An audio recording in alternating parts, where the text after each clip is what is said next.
Hi all, welcome to BCCA. This is Manideep, your tax guru. See, before I talk about the MCQ session, which is particularly about, let me give you briefly how do you prepare in this one day, especially if you are a student attempting both groups. Can you cover 100% of syllabus? Absolutely no. Then, what are the areas of focus? The areas of focus are like, sir, I have already released the analysis paper on this, analysis video on this, and even the PDF also I have given there. Based on that only I am saying, and you could trust me to that extent. Okay. See, international taxation is the key. You cannot neglect international transaction. That's the core. That's the core. And that's the easiest part in the whole taxation. Okay. So what I suggest you is like, even still if you are confusion also, there is a video superthon recorded on international taxation by me, 5 hours actually.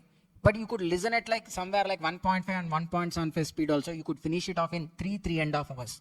That is a game changer. There, if you watch it end to end, 28 marks. Sir, I'm writing here 28 only, but actually 5 questions are coming. Even in 8B also transfer pricing question. Okay, you could attempt them pakka properly. Okay, you could solve them. So that is one key, and then prepare them. Then coming to advanced tax. Sir, advanced tax is a little area, and then again based on basics only they'll ask. So basic things you should learn. Then business restructuring. So business restructuring and PGPP. Why? Because in PGPP, if you learn the depreciation properly, half of your business restructuring job will get easy, sir.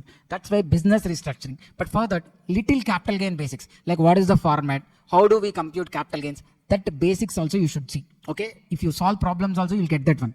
Then the next one is like PGBP along with MAT adjustment. Sir, majorly they are asking only PGBP. Very rarely they are even asking MAT. Okay, so first to focus majorly on PGBP only. Sir, you might feel PGBP as tough, but trust me, don't refer from front to end, sir. Take a problem and try to start solving it. There are hardly some 15 disallowances, okay, and allowances. So start from the P&L, okay, credit side.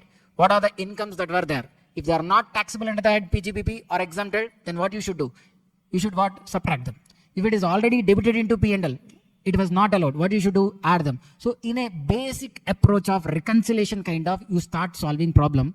At least more than 70% of the problem you can do properly. Okay. At least 8-9 marks you'll get there also. It's fine.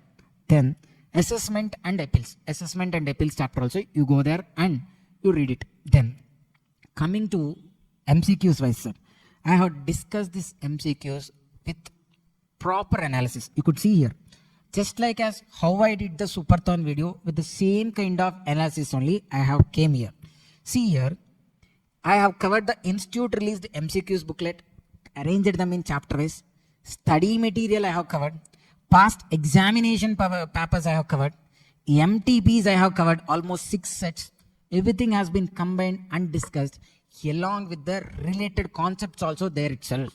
Okay, so you'll get a full picture also. Even the materials also you could see there itself I have written. Okay, whatever are the recent relevant points and all I have written there. So that file I'll be gonna share with you. It will be there in the description. So MCQs with this session, I could expect like at least 9 to 10 MCQs will be in a position to solve an exam from this. Okay, and again once again I'm saying like which is important. International taxation is more important. Okay, don't neglect it. Okay, so I don't want to waste your much time here.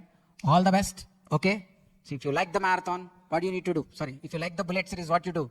Like it and share it with your friends so that YouTube will let this video to much more needy people. Thank you.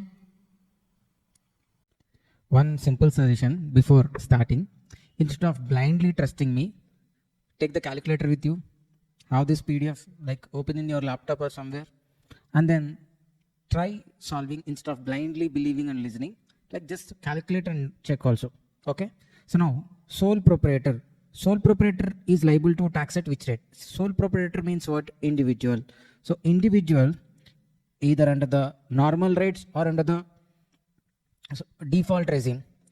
In both the cases, he is chargeable to tax at the slab rates. So just to have a quick recap, up to 2.5 lakhs nil under the normal rates, 2.5 to 5 lakhs 5%, 5 lakhs to 10 lakhs 20%, greater than 10 lakhs 30%. If he is a senior citizen and resident individual, then the basic exemption limit is 3 lakhs. Super senior citizen and resident, then 5 lakhs. Under 115 BAC, 0 to 3 lakhs nil, 3 to 7 lakhs 5%, 7 lakhs to 10 lakhs 10%, 10 to 12 lakhs 15%, 12 lakhs to 15 lakhs 20%, and greater than 15 lakhs 30%. So the answer is like what? Slab rates. Then X Limited, a domestic company not opting for the provisions of section 115 BAA, has total income of 10 crore 1 lakh. How much? 10 crore 1 lakh for assessment year.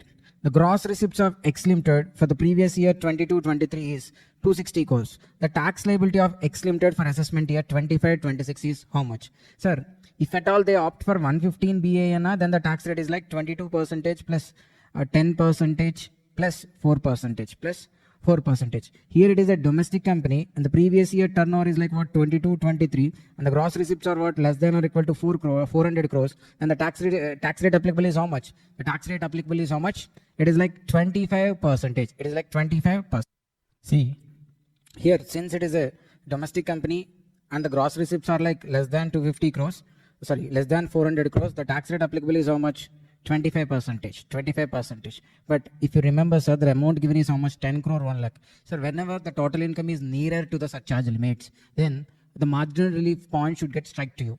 Okay, so marginal relief will come only when surcharge is applicable. See here, it's a domestic company. What are the surcharge rates applicable? If it is greater than 1 crore, 7%. If it is greater than 10 crores, then the surcharge rate is like how much? 12%. So here it's a domestic company. Previous year turnover 22-23 receipts are like within 400 crores, 25. Now marginal relief has to be checked. What is the marginal relief, sir? The step 1 is like calculate tax on given total income. That means on 10 crore 1 lakh. Sir, here you should calculate tax plus surcharge, which comes to 2 crore 80 lakh 28,000. Step 2, not on 10 crore 1 lakh, sir. Step 2, you should calculate the tax on nearest surcharge limit. To the 10 crore 1 lakh, what is the nearest surcharge limit? 10 crore. So on 10 crore, if you compute tax plus surcharge, applicable surcharge, I mean 7%, it will get 2 crore 67 lakh 50,000. Then step 3 is nothing but the difference between the given total income and the nearest surcharge limit you have considered in step 2, that is 1 lakh. So now marginal relief is like step 1 minus step 2 minus step 3, which is 11 lakh 78,000.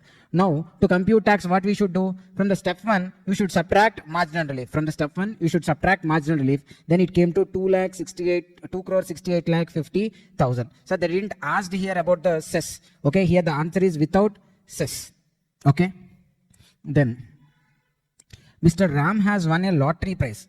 After deduction of tax, he received 14 lakhs. He has spent 60,000 by way of purchase of lottery tickets and for collecting the prize money. The amount chargeable to tax in the hands is, sir, he has received 14 lakhs. 14 lakhs he received. Now then TDS might have been deducted on this. Okay, TDS under 194 B or BB. Okay, TDS on lottery tickets and all. So how much is the TDS rate? The TDS rate is like 30%. So whatever they have received is like what? Net of 30%. So it should be equivalent to, or you should make it to what? 100%. So 14 lakhs divided by 70% if you do, because this is only 70. Okay, so let me solve that one as well for you. 14 divided by 0.7 if you do, you'll get 20 lakhs. Okay, so this is the answer. And then Abhishek was found to be the owner of jewelry worth 26 lakh 60,000 during the financial year ending 31st March, which was not recorded in his books of account, and he could not offer any explanation for it. So this is called unexplained cash credits or unexplained income or unexplained investments. So it is overall together it is called as an undisclosed source of income. On undisclosed source of incomes are taxable under 115 BBE. Under 115 BBE, the tax rate applicable is like flat 60% and surcharge 25% and cess at 4%. So together it is like how much? 78%. So on the 26 lakh 60,000, you should apply what? 78%. You'll get the amount as like how much? 20 lakh 74,800. Then Bala was found to be owner of jewelry worth 22 lakh 60,000 during the financial year. The same kind of question, sir. I need not to explain it once again. 115 BBE, the same 78% will be taken. Okay, this is June 2025 MTP. This is like December 23 exam question. Then Chitaranjan, aged 65, is a non-resident individual. His total income for the financial year 24-25 amounts to 1 crore 1 lakh. He has opted out of the default regime under section 115 BAC. The tax liability of Chitaranjan, including cess. Okay, he is asking to compute the tax liability under normal regime. Sir, understand, whenever the given total income is up to 1 crore 1 lakh, I mean nearer to the surcharge limit. So you should remember about what marginal relief. So he is a non-resident, still marginal relief is available. But non-resident senior citizen, the slab rate starts from 2.5 lakhs only. It's not the basic exemption limit is 3 lakhs. So that's why non-resident senior citizen basic exemption limit is 3 lakhs only. Marginal relief is applicable. How to compute marginal relief? Take step 1. What is the step 1? Calculate tax on given total income. I mean on 1 crore 1 lakh including surcharge. Okay. For individual above 1 crore, what is the surcharge? Okay. So that surcharge you should take. Okay. Understand, right?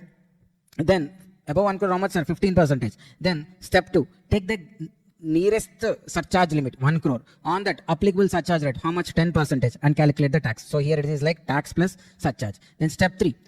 The difference between given total income and the nearest surcharge limit 1 crore and 1 crore 1 lakh. Then marginal relief is step 1 minus step 2 minus step 3, which is like 75,125, which is like how much? 75,125 is the marginal relief. You should subtract the marginal relief from what? 32,68,875. And then here including cess they ask. So you should add what? 4%. So you'll be getting the answer as 33,21,500. Then which among the following is a progressive tax? So obviously income taxes or direct taxes are progressive in nature. I mean, when your income increases, your tax rate will also increase. Whereas indirect taxes are regressive in nature. Irrespective of your income level and all, the tax rates will be flat. Then Vinayak has total income of 32 lakhs for the assessment year, 25-26, sir. Sir, no problem here. Even it is like 24-25 also.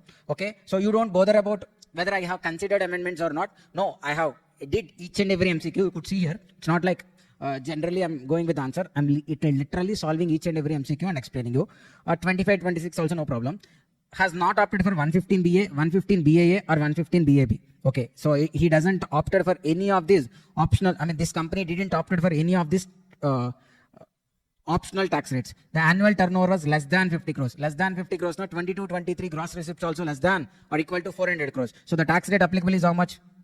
25%. 25%. So what we should do? 32 lakhs into 25% plus 4% plus 4% cess if you add, it is like how much? 8,32,000. Then Chinta Cooperative Society is engaged in manufacturing activity and was set up and registered on 20th April. Its income computed for the previous year 23-24 was 22,50,000. Sir, even it is like 24-25 also no problem.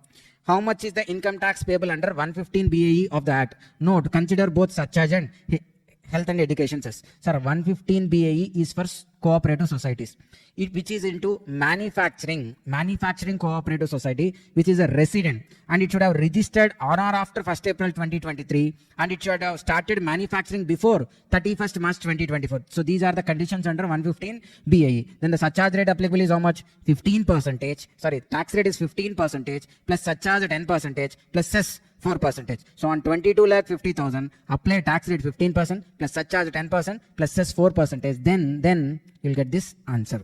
Then Raghav Industries Limited was subjected to a such, and sum of 300 lakh by way of cash was found as undisclosed income. So it is like unexplained money. So unexplained money na, it will also come under the undisclosed source of income 115 BB. Okay. So now the question is about, they had some unabsorbed depreciation 200 lakhs. Can they adjust with this unexplained income or undisclosed source of income? No. With undisclosed source of income, no loss, no expense, no depreciation, unabsorbed things, nothing can be adjusted. So it is taxable at a flat rate. So what is the, how much of the unabsorbed depreciation is eligible to be set off? Nothing is eligible to be set off. Then during the course of survey in the premises of Ratan & Co., stock of goods purchased for 10 lakhs were found to be not recorded in the books of account.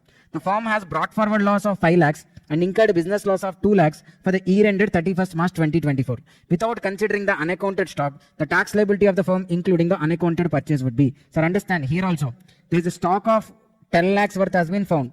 Okay, which is nothing but what? An undisclosed source of income, which is an unexplained investment. It is also an undisclosed source of income. With this, you cannot adjust business loss or a brought forward loss. Nothing can be adjusted. So total 7 lakhs, 10 lakhs under 115 BBE, apply like effective rate is like 78%. On 60% plus 25 surcharge, 75 it will be, and then on 4%, total 78. So the tax will be 7,80,000. Then a domestic company discloses income as 101 lakhs. Sir, marginal relief only. Okay, I'm not doing it once again. marginal relief only. Maybe 30% that one might be applicable here. Okay, marginal relief only. Already 2 questions solved, so that's why I'm not explaining it once again. Then Mr. Ram is found to be owner of 2 gold chains and 50 grams of each. Okay, during the financial year ending, which were not recorded in books of account. Again, undisclosed source of income, unexplained investment, 115 BBE. What is the tax rate, sir? Effective rate 78%. So how much you need to do? What is the total value? 1,30,000 into 2,60,000 into 78%. If you do, you'll be getting 2,02,800 gains. Okay, so moving to the second chapter, capital gains. What is the percentage of tax that is taxable on long-term capital gain arising from transfer of securities? So there's an amendment. Okay, quite a few amendments are made in capital gains. I think these MCQs will cover most of those amendments which were there here. So that's why I picked this capital gains chapter as the second chapter, so that these amendments and all you could cover initially itself. See, with effect from 23rd July 2024, the long-term capital gains on listed equity shares, units of equity-oriented fund, business trust, okay, on this, the tax rate has been increased to 12.5% from 10%, and that also in excess of 1.25 lakhs. Okay, up to 1.25 lakhs exempted. In excess of 1.25 lakhs on such a excess, 12.5%. But here they said about securities, bonds, units and debentures. That means these are other securities. For them, the tax rate is like 12.5% without any indexation. Without any indexation, the tax rate is how much? 12.5%. Then what are the conditions to be fulfilled for charging income under the head capital gains? So section 45 subsection 1, the charging section of capital gains will tell like any profit or gain arising from transfer of capital asset is chargeable to tax under the head capital gains in the year of transfer. Any profit or gain arising from transfer. So see, transfer, B point satisfied. And then of what? Capital asset, transfer of capital asset, and in the year of transfer, nothing but during the previous year. So all the 3 conditions are satisfied. It's all of the above. Then capital asset. Okay, so we are going to discuss the definition of capital asset. Capital asset include any kind of property, mobile or immobile, whether it is connected to business or profession or not. Okay, related to business or not. Whereas it excludes stock in trade, rural agricultural land, and gold. Different gold bonds will be there. These are excluded.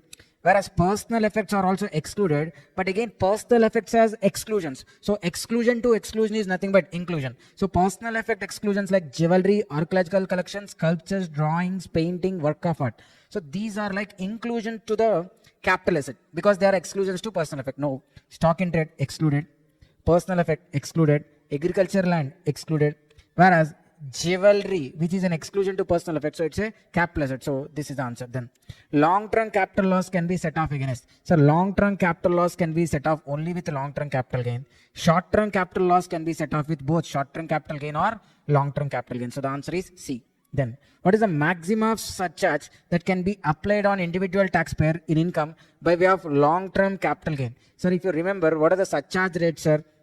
Let us take the default rate. So it is like greater than 50 lakhs na 10%, greater than 1 crore na 15%, greater than 2 crores na it is like how much? 25%. But if the amounts are like under, I mean if the incomes, if it includes, the total income includes like 111A, 112A or 112 or dividend income, I mean the special rate chargeable incomes, then the surcharge rate on them is restricted to what?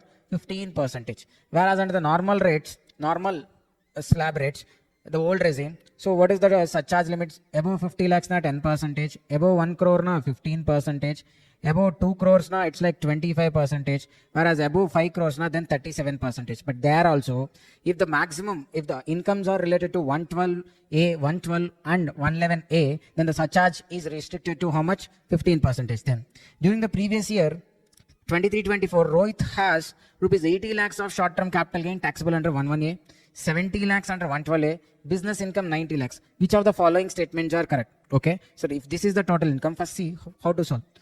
Now see, the total income is how much? 80 lakhs, 90 lakhs and 70 lakhs. If you total them, it comes to 2.4 crores. These 2.4 crores, out of this, the special rate chargeable incomes, so 111A and 112A are amounting to 1.5 crores. On this 1.5 crores, the surcharge rate should be how much? 15. The previous MCQ, what we discussed. Then coming to business income, the business incomes are I mean, the other normal rate taxable incomes are within 2 crores. If they are more than 2 crores, na apply 25%. But here, other than these special rate incomes are within 2 crores, na, so levy the surcharge rate as how much? 15% only. If it is like more than 2 crores, then 25%. Surcharge at 25% wrong. Surcharge at 50% on capital gains. Whereas on business income, 25% wrong. Surcharge 50% on capital gains in excess of 1 crore, but is less than 2. In respect of 90 lakhs at 10% wrong. So the answer correct is what? Surcharge at 50% on total, 15% on total, 2.4 crores. Then Mr. Mitailal purchased a residential house on June 2022 for 10 lakhs and incurred additional expenditure for 3 lakhs on improvements. He sold the house property in March 2024. Out of the sale proceeds, he has invested 10 lakhs in purchasing another residential house. What is the amount of capital gains taxable? Sir, first of all, if it is a long-term capital asset, then indexation benefit is not available for the purpose of computation of tax rates alone. Sir, important point. For the purpose of computation of tax rates, for the purpose of computation of capital gain, for an individual who is a resident of India, you cannot take indexation benefit. But while calculating tax, you have two options. One, flat 12.5%. Second one, do indexation benefit and recompute capital gain on the take 20%. But for the purpose of initial calculation, total income and all, you shall not do that one. Okay? You should not do that one. You should not do indexation. Only for tax rate purpose alone, you can do indexation. See, but here, sir, it's a short-term capital asset because if you see the date of purchase, what is the date of purchase? Like 28th June 2022. Is the date of purchase, whereas the date of transfer is like March 2024, which is less than 2 years. 2 years, no short-term capital asset. Short-term capital asset, anyhow, there is no indexation. So gross sale consideration 25 lakhs from their cost of acquisition, from their cost of improvement, then the short-term capital gain is 12 lakhs. Sir, here, if you see, he has invested 10 lakhs in purchasing another residential house. Actually, this is eligible for section 54 exemption. But to avail that exemption, the amount of, the asset transfer should be a long-term capital asset being a residential house property. But here, it's a short-term capital asset. So 54 exemption also not available. So the answer is 12 lakhs. Engaged in the business of manufacturing and biotechnology. It incurs expenditure on scientific research towards land 10 lakhs and building 12 lakhs. Other capital expenditure are like 8 lakhs and revenue is like 5 lakhs. The quantum of deduction available under 35 2AB. So under section 35, there will be like in-house research and contributions made. With respect to contributions made to a company which is into R&D or to a association which is into social and statistical research or a notified institution. So all of them 100% expenditure is allowed as deduction. Whereas in-house research, then also 100%. So here in-house research and that also into biotechnology. Okay, so that also into biotechnology. See here. So what is covered here? Section 35 there. In-house research related 100% deduction is given for capital expenditure and revenue expenditure. However, capex excludes land. Capital expenditure excludes land here. So and even such deduction is available with respect to expenditures incurred prior to commencement, even after commencement. Before commencement, they should be within 3 years to the date of commencement. So here, this 10 lakhs is not allowed, whereas this 12 lakhs, this 8 lakh and this 5 lakh. If you see, total 25 lakhs is allowed. Then, Junjanwala, a property dealer, sold a flat in Kolkata to his friend Satyam, a trader. So he sold a flat. He's a property dealer. Sir, usually flat na capital asset, but he's a property dealer. So for him it is what? Stock in trade. To whom he sold? To a trader he has sold. Okay, for how much? 2.25 crores. The stamp duty value of the property on the date of sale was 2.5 crores.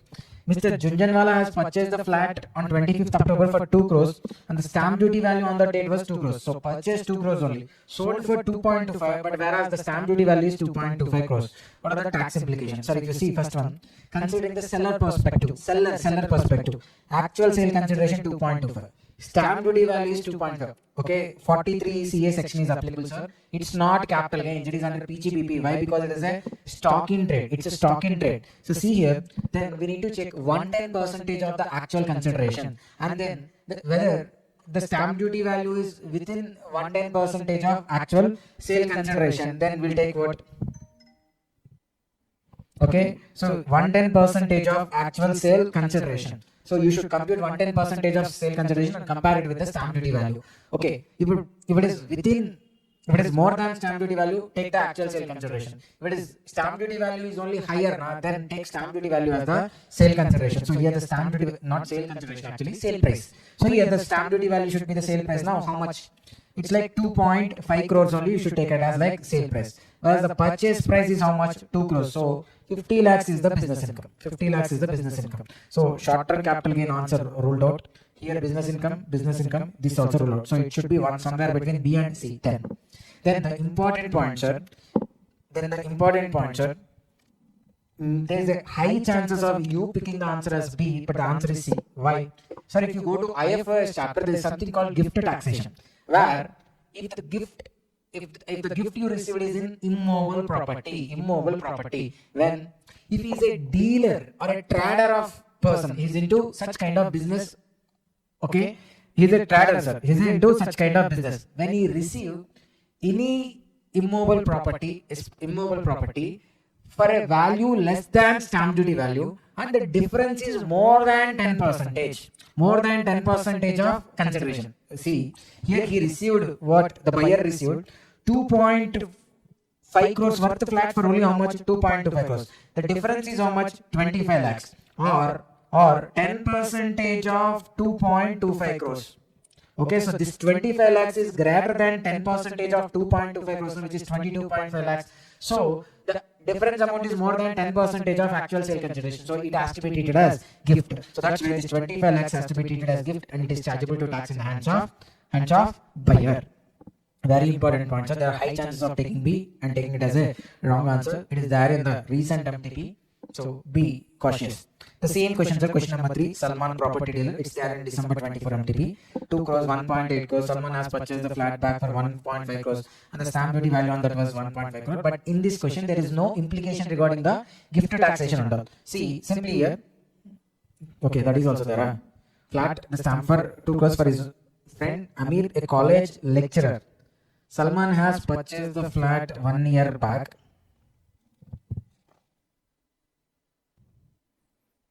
So here, he's like what? He's a college lecturer. I mean salaried person. But whereas in the first case it's given as like what? Trader. Sir, it doesn't make any impact here. But there is a trader or salaried person if he receives gift. Okay, if he receives any immovable property for value less than stamp duty value. Okay, then and the difference is like more than 10% of the actual sale consideration, then it should be treated as gift. So here also the same kind of answer. Then EB Limited has debited is 7 sum of 780 lakhs towards income tax in the statement of P&L. So they have debited 780 lakhs in the statement of P&L, including tax and including surcharge and HEC. What is the amount disallowed under 40 subsection A clause 2? So as per 40 subsection A clause 2, any income tax paid, including surcharge and health and education charges, is completely disallowed. So that's why 780 lakhs totally disallowed. So in the suggested answer, they given as like A, but which is grossly wrong. Then Doomsday Limited, there was an outstanding interest payment due to a nationalized bank. Okay, he needs to pay an interest of how much? 340 lakhs. Then instead of paying this interest, what he has did, he has converted this into debentures on 12th March 2023. How much interest due to the bank would be deemed as paid and allowed under 43B? So first you should understand what is 43B. So 43B says like certain expenses are allowed as deduction only when they are actually paid on or before the due date of filing of return of income. So here this person didn't pay interest. Instead of paying it, he has converted the pending or the outstanding interest into debentures. So whether this 340 lakhs is allowed or not now. Sir, prior to assessment year 23-24, actually it was allowed, even though it was converted into debentures, not paid in cash but allowed. But after assessment year, from assessment year 23-24 onwards, it is allowed as deduction only if it is paid in cash. If it is converted into debentures kind of a thing, it's not allowed. So answer is nil. Then Kumar Industries is engaged in the manufacture of leather products. It was set up in backward area and eligible for subsidy to be used in guest house, acquired by it for 12 lakhs. It receives the subsidy, the amount of depreciation. Sir, how much is the cost of acquisition? 12 lakhs. What is the subsidy? 25% or 3 lakhs. So the net amount 9 lakhs and the depreciation at a rate of 15% into half. Why? Because the asset here has been used for less than 180 days. So the depreciation is restricted to 50% of the actual. Then Audi Fertilizers Limited is a manufacturer. A factory building has been constructed for rupees 40 lakhs and occupied on 12th February. So they're asking us to calculate additional depreciation. So usually additional depreciation is available to a unit which is engaged in which is manufacturing any article or thing, or which is engaged in generation or distribution of electricity. So here manufacturer only. But on what it is allowed on acquiring new plant and machinery. But here what is acquired? Here the thing acquired is like what?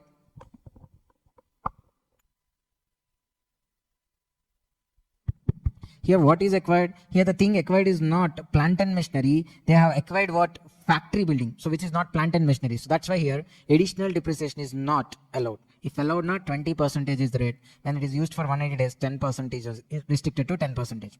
Then MSP Limited has spent a sum of 20 lakhs towards meeting CSR expenditure. The amount of deduction available. So there is an explanation given under section 37 which clearly says like CSR expenditures are not eligible for section 37 deduction. So it's nil. Star Limited has set up a manufacturing unit in Chennai. It invested 30 lakhs in new plant and machinery. It invested 50 lakhs in plant and machinery on 1st December. 30 lakhs is on 1st August, whereas 50 lakhs is on 1st December. Out of this, 10 lakhs is second-hand assets. What is the amount of depreciation? Sir, here you need to calculate normal depreciation as well as additional depreciation. Additional depreciation eligibility. It should be a unit engaged in manufacturing of article or thing. Manufacturer. Okay. Then on plant and machinery, it is eligible. Yes, plant and machinery only given. But on used assets, assets which are installed in office premises, road transport vehicles, assets on which 100% deduction has been claimed, on them you cannot avail 32 additional depreciation. Okay. So here, if you see 30 lakhs used for more than 180 days, whereas the other 50 lakhs used for less than 180 days. Okay. The total value is like 80 lakhs. Then depreciation on used for more than or equal to 180 lakhs, 180 days take 15%. Less than 180 days take 7.5 only because restricted to half, 8.25. Then additional depreciation. 30 lakhs into 20% plus here will not take 50 lakhs, sir, because this 10 lakhs is second-hand assets, which is not eligible for additional depreciation. So do 40 lakhs into 10%. So together it is how much? 10 lakhs. Total answer is 18.25. Then a firm which do not have book profit can claim deduction under 40B. Sir, under 40B, okay, with respect to a partnership firm, it talks about certain disallowances with respect to remuneration taken by the partners or interest paid to partners. There's an amendment here, sir. Previously, it used to be like 1,50,000 or 100% of payment, whichever is lower in case of loss. In case of book profit, it's not book profit, it's like book loss. Okay, but here if you see, first 6 lakhs, the amended provision says like, if it is first 6 lakh of book profit, 1 lakh, 2 lakh, 3 lakhs, 3 lakhs or 90% of book profit. Or even if it is like book loss, you should take straight away what? 3 lakhs. You should take what? Straight away 3 lakhs. Then on balance book profit, you will take what? 60% of book profit. On balance, you will take 60%. So this is an amended one. You should have a note of it. First 6 lakhs, 3 lakhs or 90%, whichever is higher. Okay. Whereas on book loss, it's like 3 lakhs straight away you can take. On balance book profit, 60% of the book profit is like what? Allowed. Then India Limited has purchased the computers 5 lakhs on 6th October. Install the same and put to use on the same date. When sir purchase? 6th October. So 6th October now, November, December, January, February, March. Okay, November, December, January, February, March. If you count like, sir, in this 5 months, December, January, March, 3 months has 31 days. So total 153 days here. If you add October also completely, then it will come to 184 days. But here they purchased on when? October 6th. That means you will be subtracting 5 days. They used only for 179 days. Once they use for 179 days, now less than 189, so restricted to 50% of actual. So 5 lakhs into 40% into 1 by 2, which is like how much? 1 lakh. So the depreciation allowed is only how much here? 1 lakh.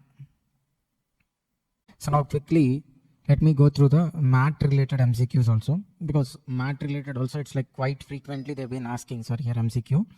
As per section 115 JB, every taxpayer being a company is liable to pay MAT if the income tax payable on the total income computed as per the provisions of income tax in respect of any year is less than 15%. When MAT is applicable only to companies where the income tax payable calculate as per normal provisions and 15% of book profit. If 15% of book profit is higher, then you will take MAT. If the normal tax is only higher, na, then MAT is not applicable. So that's why. Okay, in an indirect way they have asked, in respect of any year is less than 15%, the income tax normally computed, then MAT provisions are applicable. MAT shall not apply to any income accruing or arising to a company from life insurance business, transmission of electricity, banking business, all of the above. Life insurance business. See, MAT provisions are not applicable to life insurance companies and even who have exercised the options under 115 BAA and BAB. The concessional rates like 22% and all are there, right? Those things. And then book profit for the purpose of 115 JB means net profit shown in the statement of P&L in accordance with Companies Act has increased and decreased by certain items prescribed in this regard. Okay. So now as per what? Okay, with dash of the Companies Act. Sorry, here the space has been came down actually.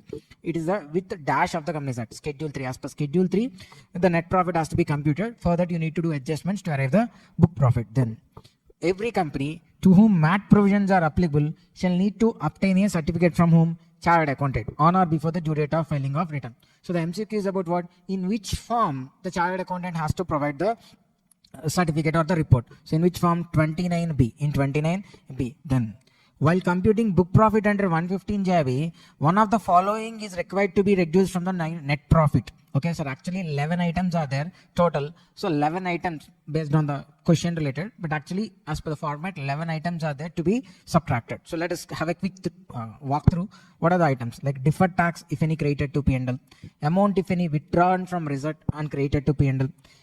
Okay, if any profit of sick industrial company, notional gain for a business trust, notional gain and not actual gain. Okay, then income which is exempted under section 10, 11 and 12, the share of income from an AOP, royalty income from patents under section 115 BBF, transfer of revaluation reserve, depreciation as per books, income of a foreign company, if it is like a capital gain on securities, interest, dividend, royalty or FTS, that also has to be reduced. And then brought forward loss or unabsorbed depreciation, whichever is lower. Brought forward loss or unabsorbed depreciation, which is lower. Okay. So now see, while computing book profit, one of the following is required to be reduced from the net profit.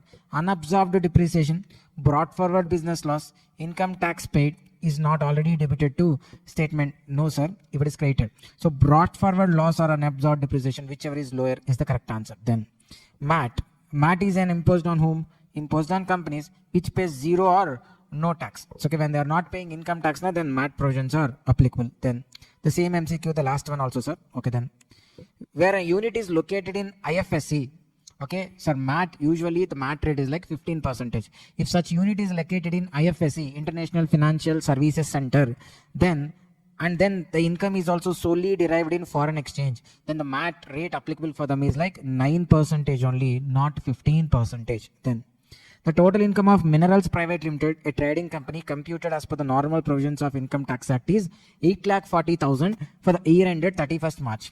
The annual turnover of Mineral Private Limited was less than 10 crores. Okay, it has a income tax profit of 8,40,000. Their turnover is like 10 crores in any year. Book profit computed is like 18,40,000. So they're asking us to find out the tax liability. Sir, here in any year the turnover is within 10 crores. That means previous year 22-23 the gross receipts are within 400 crores, right? So the tax rate applicable is how much? 25% only, na, and 115 BA. So 18 lakh, sorry, income tax one, 8,40,000 into 25%, 2,10,000. Then book profit 18,40,000 into 15%, 2,76,000. Sir, actually surcharge and cess also has to be calculated, but herely they said like ignore surcharge and cess. So that's why you have calculated these two and taken whichever is higher. Then Ganesh Private Limited is engaged in manufacturing activity. It is covered by section 115 BA for the assessment year. The total income computed as per 115 BA is 24 lakhs. Sir, 115 BA na, it's not 115 BA, it's just 115 BA. The normal like previous year turnover 22-23 gross receipts are like within 400 crores na, 25%, that one only. And then the book profit computed is like 45 lakhs. They're asking to compute tax including surcharge and cess. So 24 lakhs into 25%. Why? Because they said like straight away 115 BA. So that's why 24 lakhs into 25%, it is like 6 lakhs plus 4%. Then 45 lakhs is the book profit into 15%, 6 lakhs 75,000 plus 4%. Obviously, here 6, here 6.75. This will only be higher. So 7,02,000 is the answer, including surcharge and HEC. Next, the book profit of Sun Limited is 40 lakhs and its total income is 18 lakhs. Calculate tax liability. Calculate what? tax liability. How much is the tax liability, sir? Here you should do what? 18 lakhs into 13%, which is 5.4 lakhs plus 4%. Whereas why 30%, sir? Since no information available, I took 30%. It may be even 25 also. Then 40 lakhs. Here the 40 lakhs na book profit into 15%, 6 lakhs plus 4% na 6 lakh 24,000. So these are the questions of from math, sir. If you see December 24 exam, there's a question. December 23 exam, there's a question. In June, they didn't ask the question from it, but there's a high chances of asking a question from math. So please kindly go through the math. So to start with returns chapter, first MCQ, sir. What is the due date of filing the return of income in case of company which is required to furnish a report under form number 3CB under 92E? Transfer pricing is applicable, sir. When transfer pricing is applicable, then the due date is like 30th November of the assessment year. Then, so on the one of the following can be carried forwarded, even the return of income is filed after the due date. Sir, even the return of income is filed after due date, only two things can be, or two kind of losses can be carried forwarded. One is like unabsorbed depreciation. The second one is like house property loss. Only these two can be carried forwarded, even the return is filed after due date. Then, return filed under following sections can be revised under 139 subsection 5. The return which is filed under 139 subsection 1, 139 subsection 4, 139 subsection 3, and even under 139 subsection 5 also. I mean, the original return can be revised, a loss return can be revised, a belated return can be revised, a revised return itself also can be revised. So it's like all of the above. Then, as per section 8, subsection 8A of 139 of Income Tax Act, a person may furnish an updated return of his income for the previous year relevant to such assessment year within from the end of assessment year. So what is the time limit for filing updated return?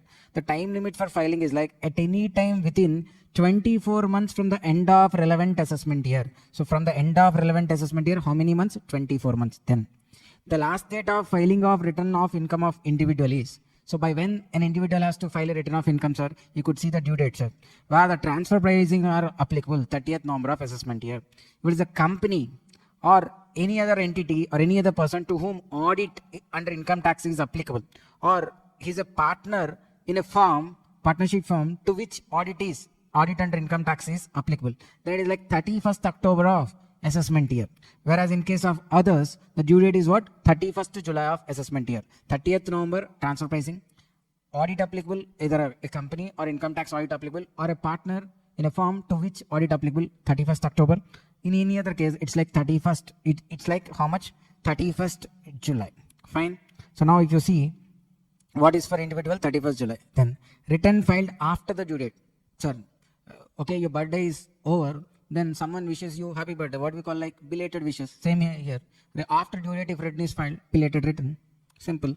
For filing return of income in respect of various entities, the Income Tax Act 1961 has prescribed how many due dates, sir? 1, 2, 3 or 4? 3. Transfer pricing applicable na 30th November. Audit applicable na like company or any other one whom audit applicable na 31st October. Others 31st July. Then the return of a company has to be verified by whom? So the return of a company has to be verified by actually managing director.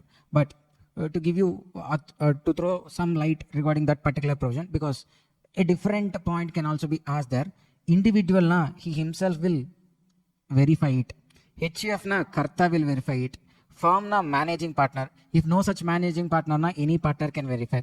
LLP, designated partner will verify. Political party, CEO will verify. For any other local authority, for a local authority, principal officer will verify. Okay. In case of any other person, such person authorized. Okay. Individual himself.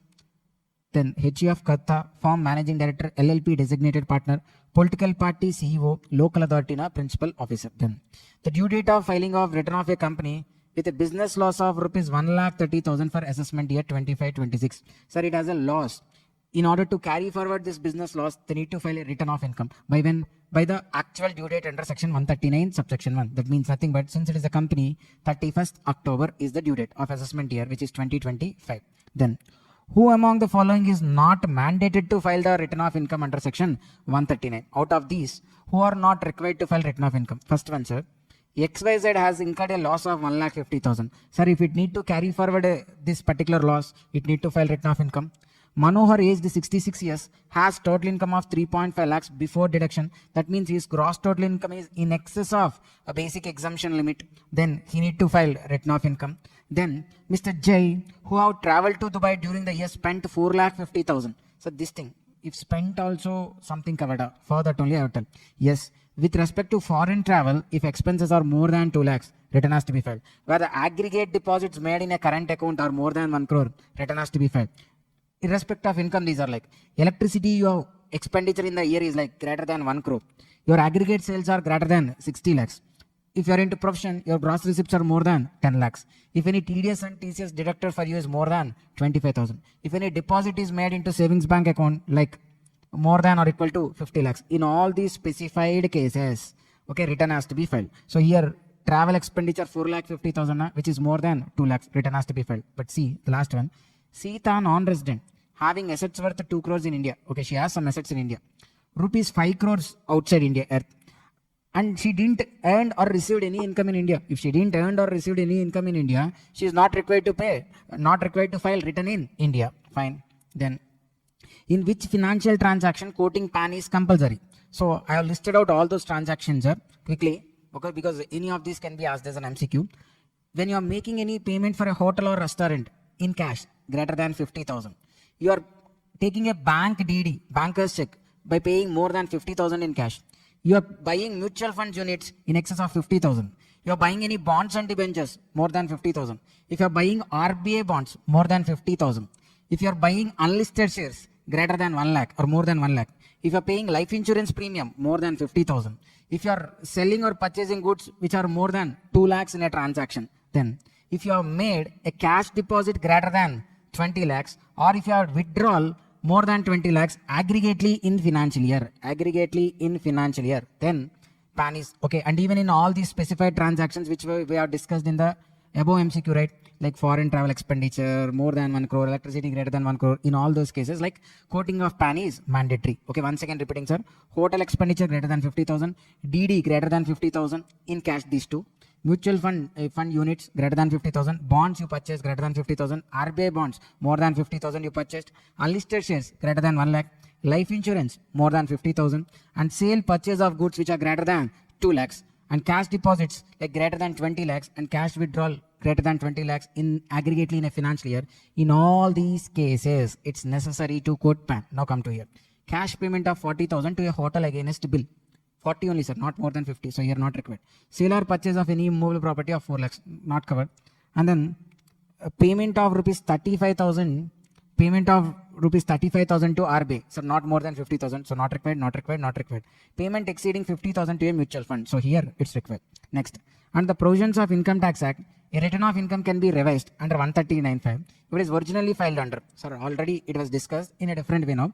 Yes, a original return can be revised.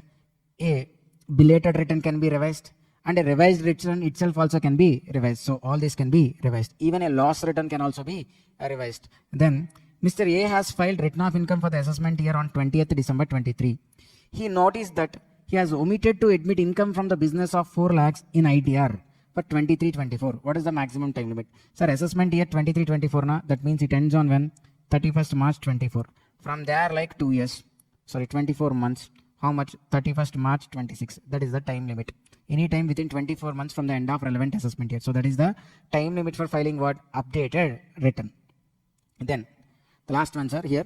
TBF Limited, an Indian company, has deducted 1,20,000 from various payments as TDS for the first quarter of financial year 23-24. However, it has failed to file TDS return for the said quarter. Sir, it has deducted 1,20,000, but it failed to file the TDS return. How much shall be the amount of fee payable for default in furnishing TDS return? So what is the penalty or the fee payable?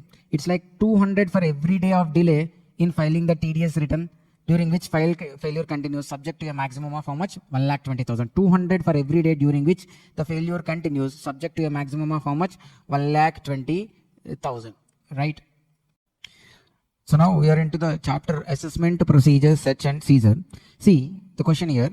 A Limited filed its return of income for assessment year 24-25 on 30th September. The return is selected for regular assessment under 143 subsection 2. The time limit for service of notice, they're asking. Okay, sir, understand. Here, yes, the years need to be updated, but the concept doesn't have any change. There's no impact here. So that's why I didn't change. So wherever there is an impact of like assessment year needs to be changed and then only should understood now, then I'm changing there. So don't worry about that one. So, okay, I'm taking proper care only regarding that. Okay, coming back to the point here. Where for a person, scrutiny assessment is carried out under section 143.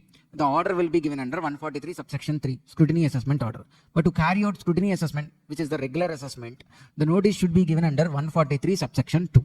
Okay, so by when the notice should be given? See, 143 subsection 2, for making scrutiny assessment, AO is required to issue notice. By when? Within 3 months from the end of financial year in which return of income is filed. See, 30th September 2024. So the financial year is what? 24-25. It ends by when? 31st March 2025. So from there again 3 months. That means how much? 30th June 2025. Okay. Then the order 143 subsection 3 order shall be passed within 12 months from end of relevant assessment year. Okay, so return of income for assessment year is how much? What? 24-2025. Okay, so the relevant assessment year is 24-25, which ends by 31st March 2025. Till from there 1 year na, it's like till 31st March 2026 is the time limit for passing order. Then assessment under following section is termed as scrutiny assessment. Already said 143 subsection 3 is termed as what? Scrutiny assessment. Then income tax authority having jurisdiction of Azim and Co. conducted a survey. Sir, from such Caesar survey and chapter, like only this particular section is having a lot of focus. So you could focus on this section 133B. Sorry, 133A, not B, 133A. Okay, this section is having the focus. So income tax authorities having jurisdiction of Azim and Co. conducted a survey and seized the books of accounts and other documents on 10th October. What is the maximum time limit that the books of accounts and other documents can be retained by income tax authority without obtaining the permission of higher authorities? See, sorry, during the survey, impound and retain books of accounts and documents after recording reasons, maximum of how many days, sir? 15 working days. So it's like up to 15 days exclusive of holidays. Then, which of the following cannot be adjusted in computation of total income while processing the return of income under section 143 subsection 1? Sir, before they take for scrutiny, the 143 subsection 1, under 143 subsection 1, there will be a check. Okay, there will be certain adjustments will be made. So this is like automatically, no manual thing kind of. The system itself will check for these kind of adjustments and manually adjust and send an intimation to the SSC. Okay, so now see whether which adjustments can be made under 143 subsection 1. That's the question. See, adjustment under section 143 subsection 1. It can make regarding arithmetical errors or where there are any incorrect claims which are inconsistent with other entry. Like let's say deduction exceeding the limit. At one place, the same values, one place you said one amount, other place you are claiming different amount. And the information is not furnished. Okay, in such cases, items are inconsistent with other entry. Deductions exceeding the limit. Let's say ETC, maximum you can claim 1,50,000, but you are saying like 1,70,000.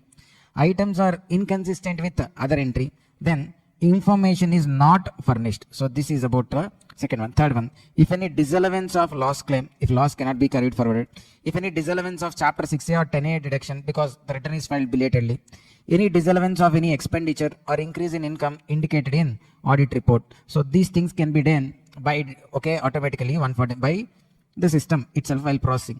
See now, incorrect claim made which is apparent from record, it can be adjusted. Arithmetical error, it can be adjusted. Any income appearing in form, it's not form 26A which has not been included in total income, nowhere covered, sir.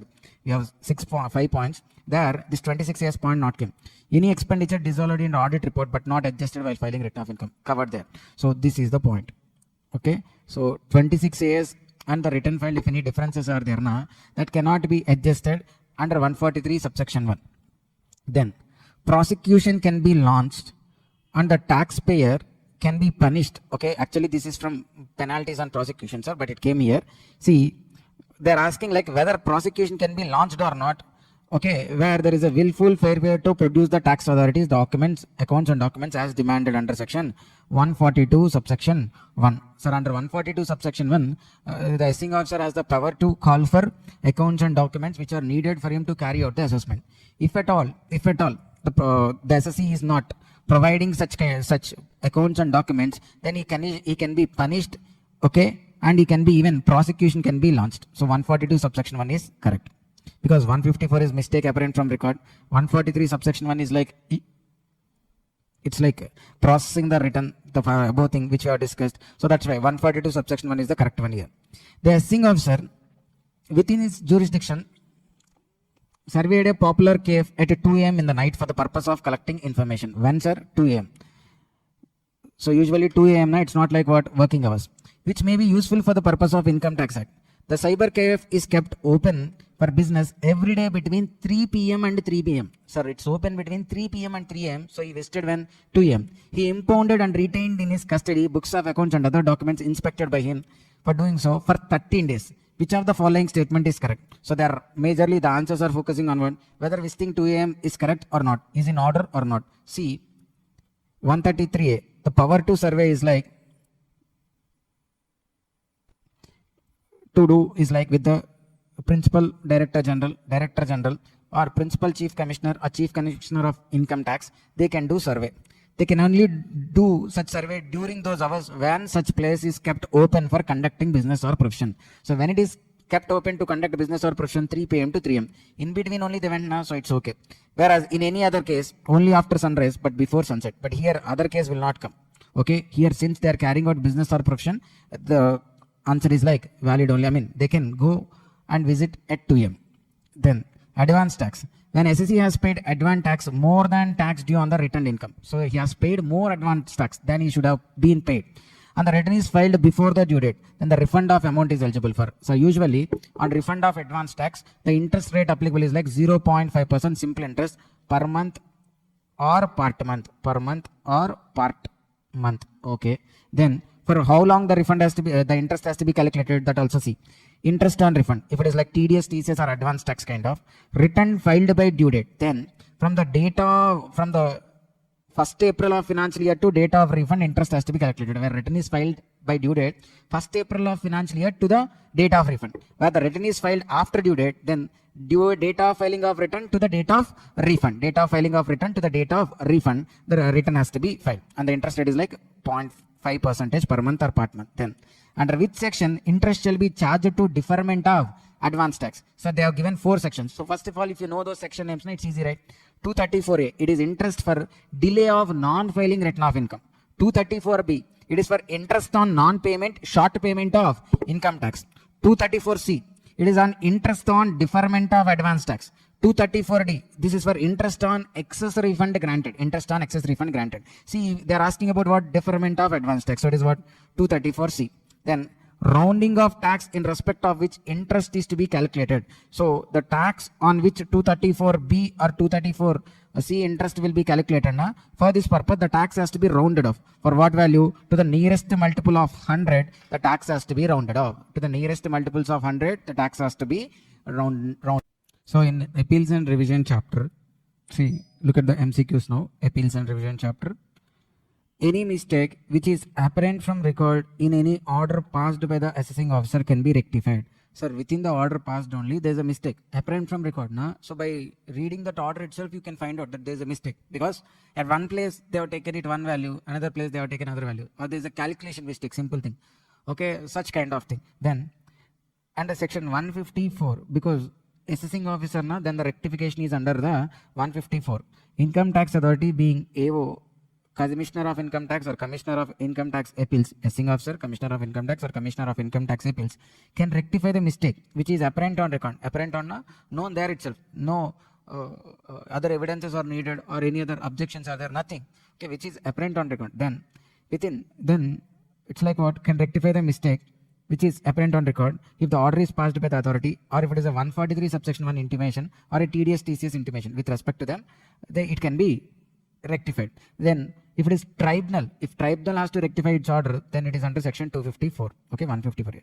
If income tax appellate tribunal can appellate tribunal can rectify its own order if it is apparent on mistake, section 254. If it is an apparent mistake, I mean known on the face, then in case of an application made by SSE under section 154, the income tax authority shall rectify the order or refuse the rectification within dash from the end of the month in which the application is received by the authority. I mean, within by what time the order has to be rectified. See, sir, here under 154 we are talking the time limit to rectify, where it is like on own motion, whether the commissioner or the assessing officer has identified himself that there is a mistake apparent on record, then within 4 years from end of financial year in which, so the time limit is like till end of 4 years in which the order containing mistake has been passed. Okay, let's say order passed in 23-24, end of 23-24, na 31st March 2024, from there 4 years. Application by SSE, then in such case within 6 months from date of application received. So here it is like application by SSE, that's why like within 6 months. Then an appeal to the Commissioner of Income Tax shall be filed in which form? So the appeal to the Commissioner of Income Tax will be filed in form 35 only, whereas for tribunal form 36. There under the tribunal only memorandum of cross objections has to be filed. Sir, tribunal, let's say department has went to tribunal, then once the tribunal taken up the appeal, it will informs the SSE, and the SSE has to file now a memorandum of cross objection. So it has to be filed. It's like if SSE is the one who has made the appeal, then the department has to file a memorandum of cross objection. So the memorandum of cross objection has to be will be made in 36A within 30 days. Okay, apply to tribunal in 36. Whereas cross objection in 36A, that also within 30 days. Okay, then. So here it is like what, 35, because it is like an appeal to Commissioner of Income Tax, form 35. Then the Joint Commissioner of Income Tax is the dash level of appellate authority, first or second or third or fourth. So Joint Commissioner is like the first level. ITAT is the second level. High Court and Supreme Court are the other levels. Sir, understand, Joint Commissioner, ITAT are only the fact-finding authorities. High Court and Supreme Court, you can make an appeal only when there involves a question of law. So tribunal is the highest fact-finding authority. Then assessing officer or the SSE, as the case may be, on receipt of notice that an appeal against the order of the commissioner has been filed by the other party, may file a memorandum of cross objection with the tribunal. In which form and within how many days? Sir, already discussed here. The memorandum of cross objection has to be filed in form 36A. That also within how many days? 30 days. Within 30 days from the date of receipt of notice that appeal has been filed. Then, where revision under 264 has been initiated, the application must be made within dash from the date on which the order is question was communicated to the SC. Sir, 264 revision. Okay, so it's about revision. When can a person can go for revision? When the time limit to go for an appeal is already expired, then the SSC can go for revision. Okay, so now see the time limit for appeal, I mean for going for revision here, it's like within 1 year from communication of assessment order. Okay, AO order. Okay, usually you should go for what? Commissioner of Income Tax appeals.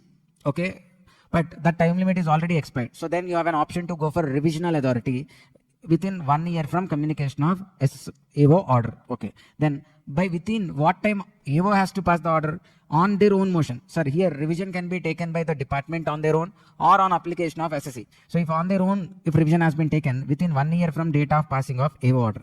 If it is on appeal by SSE, then within 1 year from end of financial year in which application has been made. So see here, the application must be made within dash from the date on which order was communicated. Within 1 year, the application has to be made. Then, what is the maximum time limit for rectification of any mistake which is apparent on record passed by the assessing officer? Already discussed here, sir. What? See, on own motion, it's like within 4 years from end of financial year in which order containing mistake has been passed. Here, if you see, which is apparent from the record is an order passed by AO, maximum time limit, 4 years from the end of financial year in which the order is passed. So we are assuming it like on their own motion. Okay. Then Mr. Virat is aggrieved by an order passed by Commissioner of Income Tax imposing penalty under section 270A for underreporting income. What is the appellate remedy available to him under the Income Tax Act 1961 and specified time limit within which he has to file an appeal? Sir, understand here the order is passed by whom? Commissioner of Income Tax. So then the order has to be passed with what? Tribunal only. Okay, because usually the appellate authority will be somewhat superior than that of the one who has passed the initial order. So understand, right? So here understand. So the appeal has to be made to whom? Tribunal. So how many days? Within how many days? Like within 60 days from date of communication of order, the appeal has to be made. Where the appeal has to be made or how the appeal has to be made? In form number 36. And the fees for making the appeal also, if the income assessed is less than or equal to 1 lakh, 500 is the filing fee. If it is greater than 1 lakh but less than or equal to 2 lakhs, 1500 is the fee.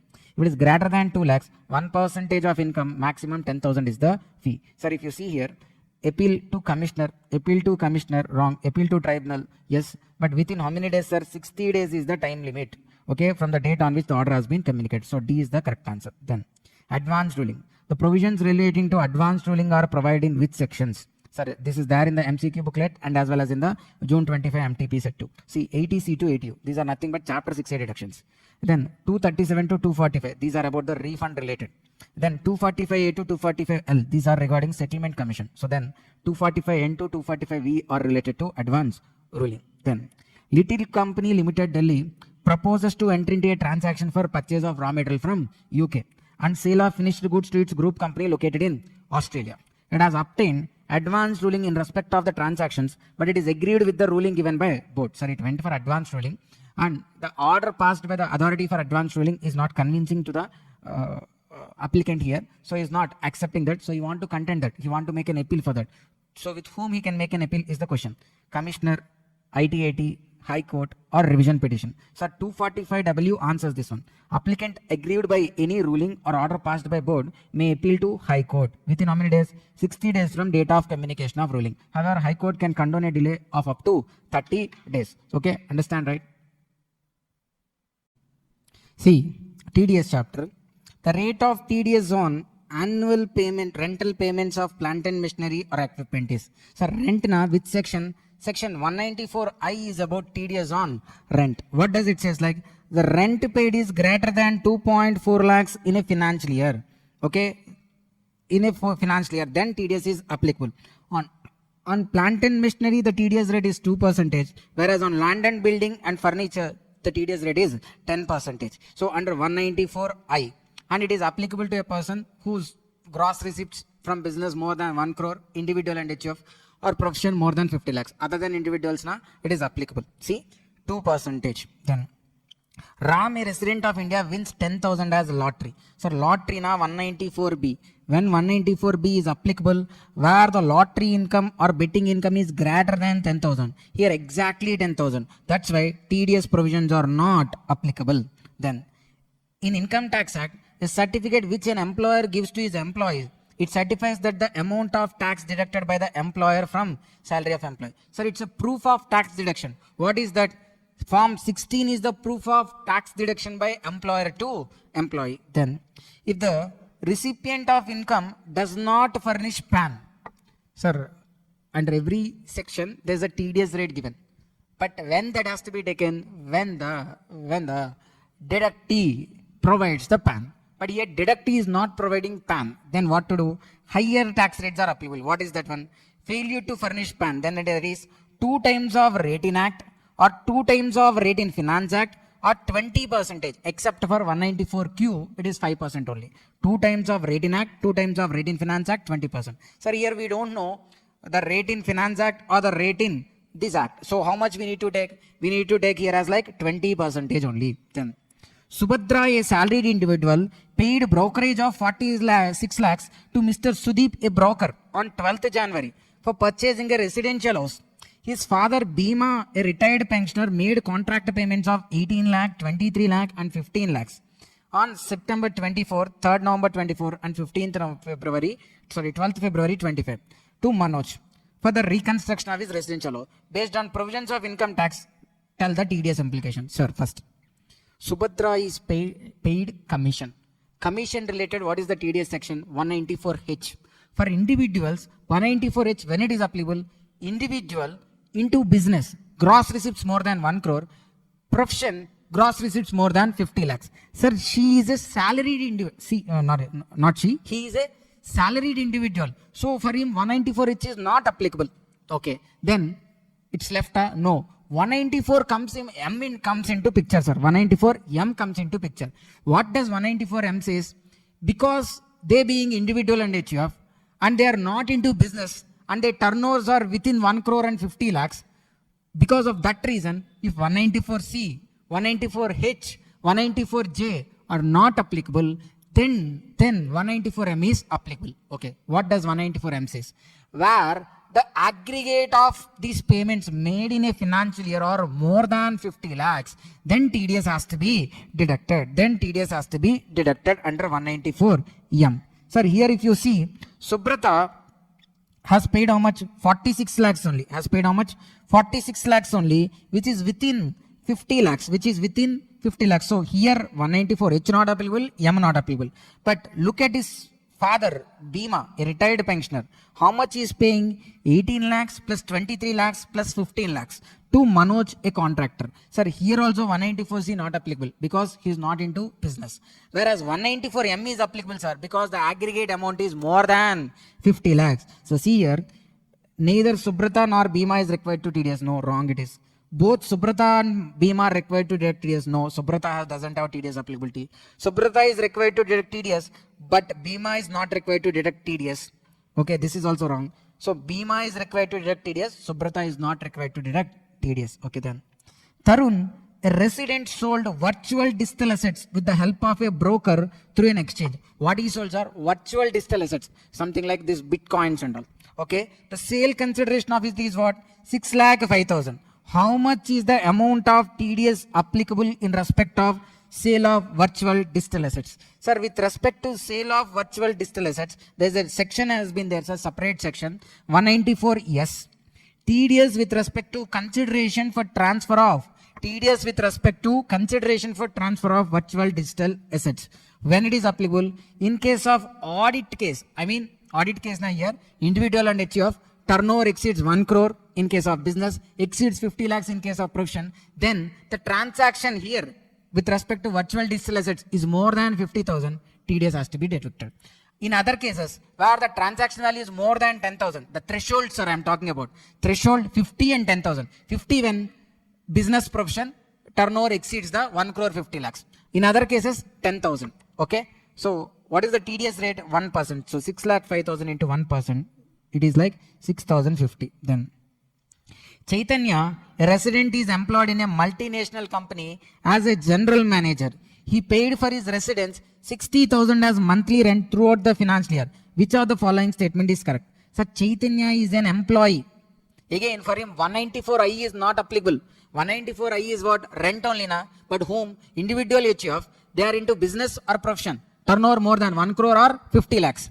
But he is a salaried way. 194I is not applicable. And it is not even plant and machinery also. Then what section applicable? 194IB. 194IB. So when 194IB is applicable, individual and HUF who is not covered under 194I. Okay, he is not covered. Rent paid per month is more than 50,000. He is paying 60,000. Yes. Then from 1st April 2024 onwards, sir, there is an amendment also. This section very important, sir. Amendment also there. What is that? From 1st October 2024, the TDS rate has been reduced to 2%. Before now it is 5%. So correspondingly, the answer also has to be changed, sir, here. Okay, be cautious here. It's not 5% anymore. Previously 5%. But from this attempt in the relevant previous year, before 1st October na 5%. After 1st October na TDS has to be deducted 2%. Okay, when it has to be deducted, it's not like monthly on rent payment you have to deduct TDS.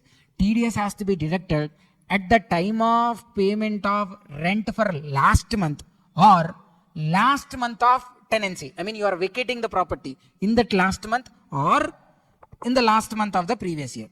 Okay, then Robert is a non-resident, a famous tennis player, came to India to play tennis tournament. He stayed in India for 31 days. He earned 10 lakhs as participation fee from the organizers of the tournament. He earned no other income in India during the financial year 23-24. How much is the tax deductible at source under section 194E or the income earned by Robert in India? Sir, here if you see 194E, it is like TDS for non-resident sportsmen, applicable to when payment is made to non-resident sportsmen. Under this section, there is no threshold requirement also. How much ever is the amount paid?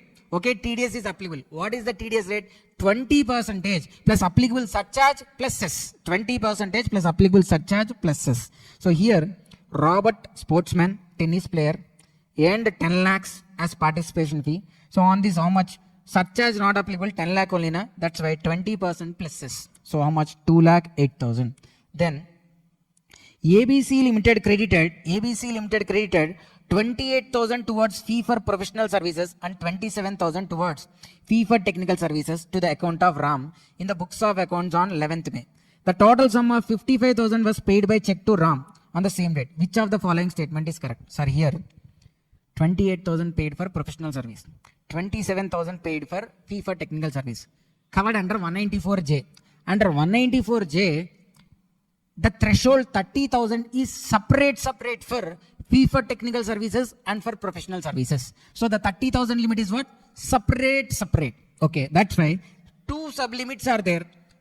28,000 professional service also within 30,000, FTS also within threshold. So that's why TDS is not applicable here. Sir, one more point under 194J.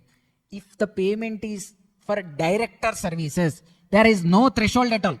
For director service, 30,000 threshold is also not applicable. 5,000 paid also, 10% under 194J TDS has to be deducted. Then liability in special cases, sir. Sir, simple thing, sir. Section 178, it is applicable where the company is going on a liquidation. What does it say, sir? Liquidator should inform the tax authorities within 30 days of his appointment as liquidator. Where a liquidator has been appointed, he should inform the tax authorities within 30 days from his appointment. Then he cannot sell or dispose the assets of such company without giving permission or without the permission of commissioner, chief commissioner of income tax or commissioner of income tax. Once notified, set aside the amount equivalent to the tax amount which is set by the commissioner or chief commissioner. Liquidator, if he fails to do so, he is personally liable. When there are more than one liquidator, then they are jointly liable. See, as per 178.3, the dash of a company has to intimate a tax authority before he parts with any of the assets of the company or the properties in his hands, and has to set aside the amount, if any, intimated by him to the tax authorities. Who's are here? Liquidator. As per 178.3, the same MCQ, sir, which got repeated here. See, in penalties and prosecution, see here, sir. This first MCQ, sir, the same as like already we have seen this in the assessment chapter. Quickly. Prosecution can be launched and the taxpayer can be punished if he commits willful failure to produce before the tax authorities the accounts and documents as demanded. See what 276D says, where a person willfully failure to produce accounts and documents which were asked or required under 142 subsection 1 or 142 subsection 2A, then he can be prosecuted. Now it was asked in a different way. The prosecution can be launched when a person willfully failure to produce the books of accounts or documents as demanded under 142 subsection 1 or 142 subsection 2A. Then, if a person fails to comply with the provisions related to PAN, sorry, he didn't quoted PAN or quoted wrongly PAN. What is the penalty here? 272B is applicable and the penalty is like 10,000 rupees 10,000 for each such default penalty. Rupees 10,000 for each such default penalty. Then, if during any proceeding it is found that in the books of account maintained by any person there is a false entry or an omission of entry which is relevant for computation of total income, such person to evade tax liability penalty under 271 AD. Sir, see here, it was found that books of accounts there is a false entry or a omission of entry. When there is a false entry or omission of entry, then the penalty under 271 AD is like to the equivalent of value of such omission or such false entry. Value of such false entry or omitted entry. Then, if the amount of income in respect of which the penalty is imposed or imposable for the relevant assessment year exceeds dash, then no order reducing or waiving the penalty can be made. Sir, the simple question, sir. Sir, penalty can be waived or can be reduced. Okay, under 273A subsection 1. But if it exceeds an amount, permission from CCIT or CIT, Chief Commissioner, okay, or from Principal Commissioner, or from the Director General, Principal Director General, Principal Chief Commissioner, their permission has to be taken, prior approval has to be taken. So what is that amount? 5 lakhs. When it exceeds 5 lakhs. So first, when the power to waive the penalty will come. So the power to waive the penalty only when SSC voluntarily disclosed that and he has cooperated and paid taxes and applicable interest. And only once in lifetime this is possible. Penalty, if it is greater than 5 lakhs, then approval of CCIT or Principal Chief Commissioner of Income Tax, Deputy General of Income Tax, Director General of Income Tax or Principal Director General of Income Tax, their approval is needed. Then, Principal Commissioner or Commissioner of Income Tax is empowered to grant relief from penalty to taxpayers in genuine cases. Such power is granted under 273A and section. Okay, sir, the power to waive the penalty is under two sections. One is 273A and the next one is 273AA. So 273AA, power to grant relief from penalty. Then sixth one, during the course of assessment in the case of M&Co, the assessing officer found out that one accommodation entry is a bogus one. 7 lakh rupees invoice. Actually, they didn't purchase, but they have made a bogus entry. Okay. During the course of assessment, M&Co, the assessing officer found out one accommodation entry for 7 lakhs from another firm by name P&Co. Sir, what here? They have made a bogus entry. So that means what? Under-reporting of income. That also through misreporting. So 270A will come into picture. What does it say? Penalty for under-reporting of income. If under-reporting by default, then 50%. Whereas under-reporting is because of misreporting, then the penalty is like 200% of tax. So here, 7 lakhs. On 7 lakhs, what is the tax, sir? Sir, this doesn't have actual goods and all didn't receive. So it's a fake invoice. So it is an unexplained expenditure. So on unexplained expenditure, then the tax rate is how much? 60%. So 7 lakhs into 60%, 4,20,000.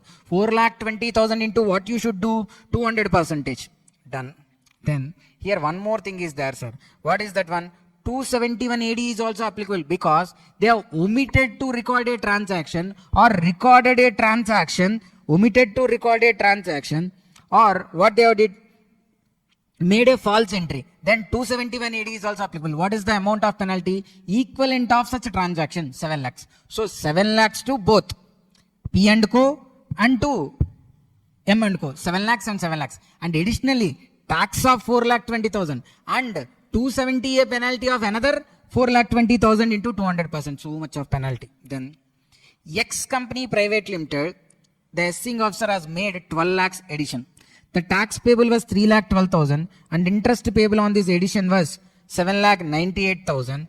Okay, the addition is covered by misreporting of income contained in 270, okay, 270A. How much is the penalty? Sir, misreporting, under-reporting through misreporting. What is the penalty? 200%. First calculate tax and then penalty.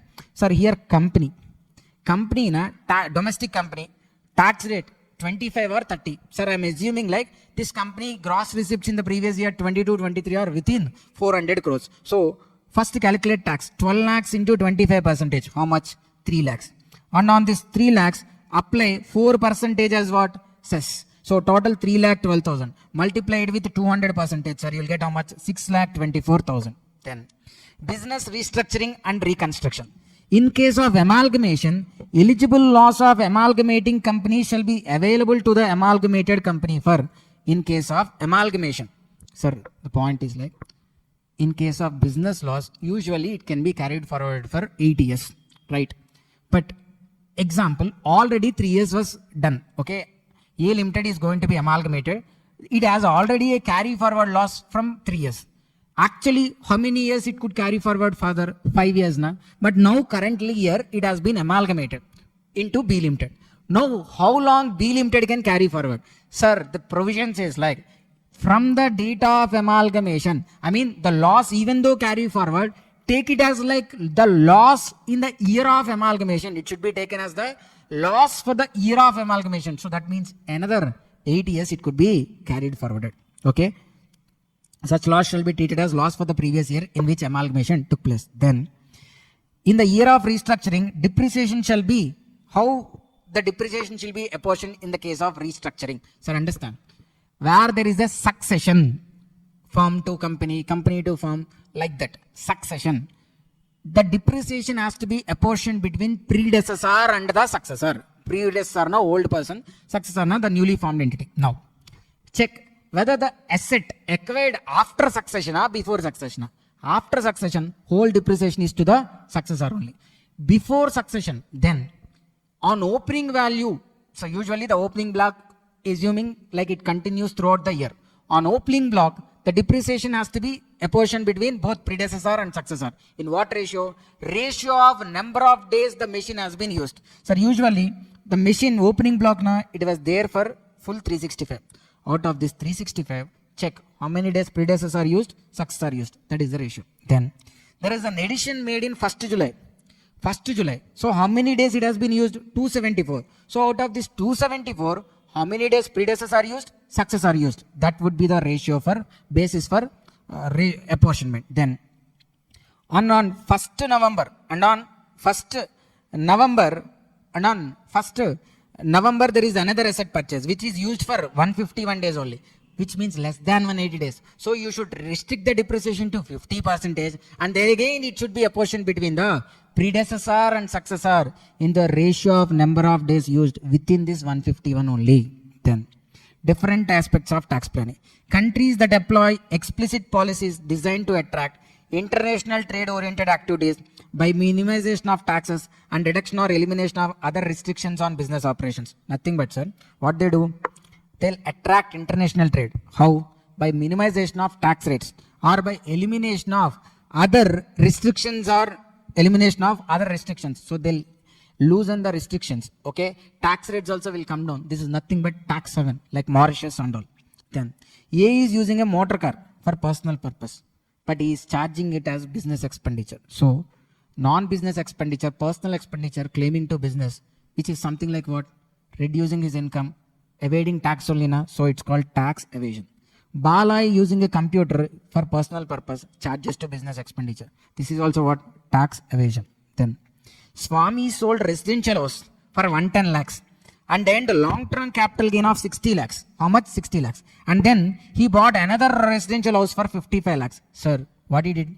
Long-term capital gain, he has 60 lakhs. To get an exemption under section 54, he has acquired another residential house property. He has acquired what? Another residential house property. So, which is exemption. So, he is properly planning to get less taxes. So, this is called what? Tax planning.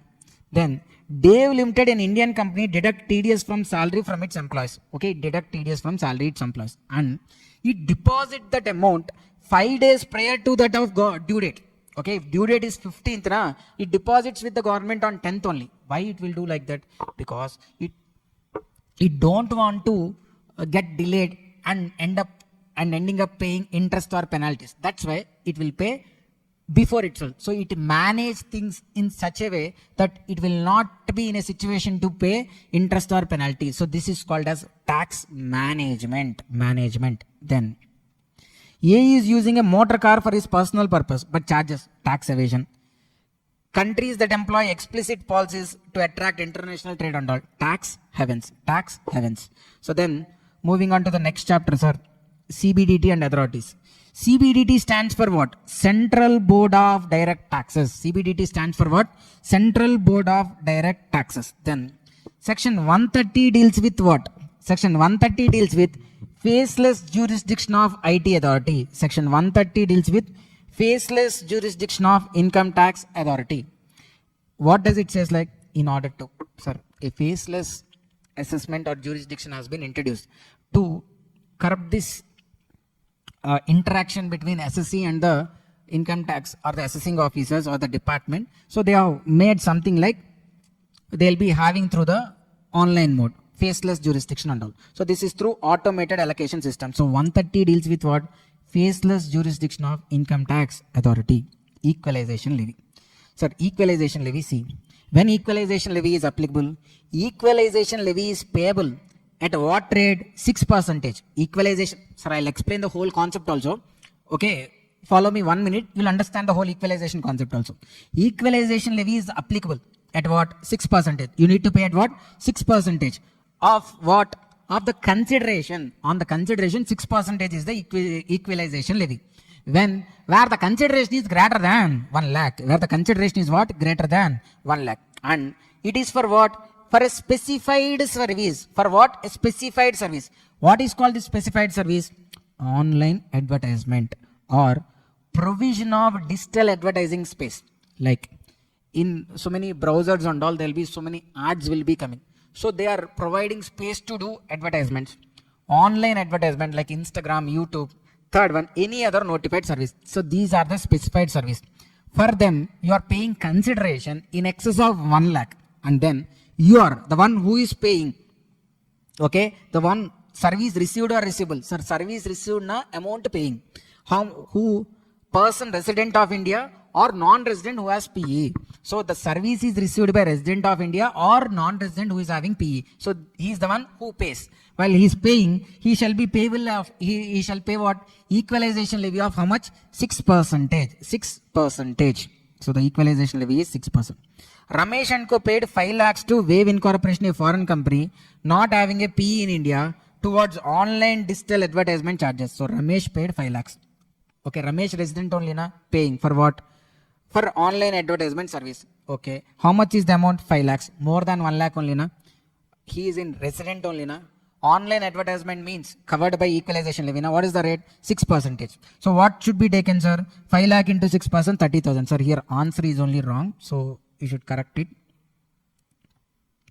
30,000 is the correct answer. Okay. Then Vikash has advertised on Facebook to promote his business coaching. He is required to pay 20,000 to Facebook for advertising. What is the amount to be deducted under equalization levy? 6%. 20 into 6% na 1,200 is the answer. Then equalization levy is applicable if the aggregate amount of consideration for specified domestic transaction exceeds, when it is applicable, sir, when it exceeds 1 lakh, covered there only. Then ICDS, sir. Sir, ICDS, you look at the names of ICDS. Okay, majorly the MCQ is based on the names of ICDS only. ICDS 1, accounting policies. 2, valuation of inventories. 3, construction contracts. 4, revenue recognition. 5, tangible fixed assets. 6, effect of changes in foreign exchange rate. 7, government grants. 8, securities. 9, borrowing costs. And 10, provisions for contingent liabilities and contingent assets. For you, once again I am repeating. 1, accounting policies, same as like AS na. Valuation of inventory, same as like AS2 na. Third one, not cash flows are here. Construction contract, 3 construction contract. 4, revenue recognition. 3 construction contract, 4 revenue recognition. 5, fixed assets. 6, changes in foreign exchange rate. 7, government grants. 8, securities. 9, borrowing costs. 10, provisions, contingent liabilities and contingent assets. See, ICDS 8 deals with securities. ICDS is applicable in case of, sir, ICDS, this income computation and disclosure standards has to be followed only when you are computing income under that PGBP or IFOS. PGBP or IFOS. So PGBP is the correct answer here. Then ICDS 6 deals with what? Revenue recognition. ICDS 6 deals with revenue recognition. ICDS 7 is with respect to what? 6 revenue recognition. 7 is about government grant. 8 is about securities. 9 is about what? Borrowing cost. Okay, 10 is about provisions, contingent liabilities. Okay, 5. ICDS is applicable in case of income under the PGBP only. Okay, then black money. The black money, undisclosed foreign income and assets. Sir, here black money means not the Indian rooted. Foreign country, if you are hiding any money or not reporting any asset property which was there in foreign country, then they'll treat it as black money. For that there is a act, undisclosed black money and imposition of act 2015. It extends to whole of India, and on these undisclosed incomes. So let's say I'm having a property in UK. Okay, I purchased in UK, but I'm resident of India now. I'll be filing returns in India, but I'm not disclosing the property which I'm having in UK. That worth 10 crores. Now assessing officer found out that I have a property in UK worth 10 crores and I'm not reporting it. Then on the 10 crores, now he'll levy 30% as tax. How much? 30% as tax. Then Kailash is a resident individual. Sir, 1 second again. On which day's value has to be taken? Sir, assume that has been found out by assessing officer in June. He given notice to me in July. Okay. So that previous year, first day, that previous year, which he has given notice. Okay. Notice regarding that I'm not disclosing certain properties which were held outside India. So that previous year, first day, what is the value? Find out. That value you should take into 30%. Kailash is a resident individual who owns an apartment in Singapore, acquired in 2020. He has disclosed only 60% of its value, 40% not disclosed. The assessing officer received this information on 18th February 24. Issued notice when? 10th April. So 10th April issued notice na, which financial year it is like? Financial year 24-25 or previous year 24-25. In this first day na, 1st April 2024. So that day's fair market value you should take 40% of that fair market value into 30%. Then Ketan, a resident individual, acquired an apartment in Singapore. Only 50% was disclosed. The fact of non-disclosure of full acquire came to notice. Okay. And notice under section 10 also has been issued. What is the time limit for passing order? So when the officer there gives a notice, what is the time limit for passing order? Section 11 says, such order shall be passed within 2 years from end of the financial year in which notice was received. Such order shall be passed within 2 years from end of the financial year in which notice was issued. So when notice was issued? April 2023. So April 2023 na 23-24 is the financial year. Okay. The end day of financial year is like what? 31st March 24. From there 2 years now it is how much? 31st March 2026. Understand? Paka? Okay. Then we'll move on to the last chapter here, sir, which is a miscellaneous one. Not much great concepts also. Some were like one AMT concept, one or two trust related, one or two related to deductions, like that. Okay. Period up to which AMT credit, alternate minimum tax credit, can be carried forwarded. First see. AMT, alternative minimum tax. To whom it is applicable? It is applicable to all the SSEs except, it is applicable to all the SSEs except companies who are having the benefit of 10AA, 35AD or availing Chapter 6A deductions like 80 IA2, 80 RRB except ATP, then AMT is applicable. Understand? So what is the AMT to be paid? Compute tax as per normal provisions and compute adjusted book profit or adjusted total income. On that apply 18.5%, 18.5% or 18.5% on adjusted total income. Out of these two, whichever is higher na take. On that levy surcharge and HEC, health and education cess. Okay, that is the AMT. So now the AMT computed is like 60 lakhs, sir. As per normal provisions, his income tax is only 50 lakhs. Now he is paying excess of 10 lakhs because of AMT na. That excess 10 lakhs he can take it as credit. He can take it as credit. Whenever the year, okay, his income tax under normal provisions is only high, then he can use this AMT credit to the extent of difference between the normal provisions and AMT. Okay. How long this credit can be carried forward? 15 years. Then the minimum amount of exemption that could be given. The minimum amount of exemption that could be given for gift from a non-relative. Sir, from a non-relative, if any gift is received, up to 50,000 it is exempted. Above 50,000 not taxable. Here it is like what?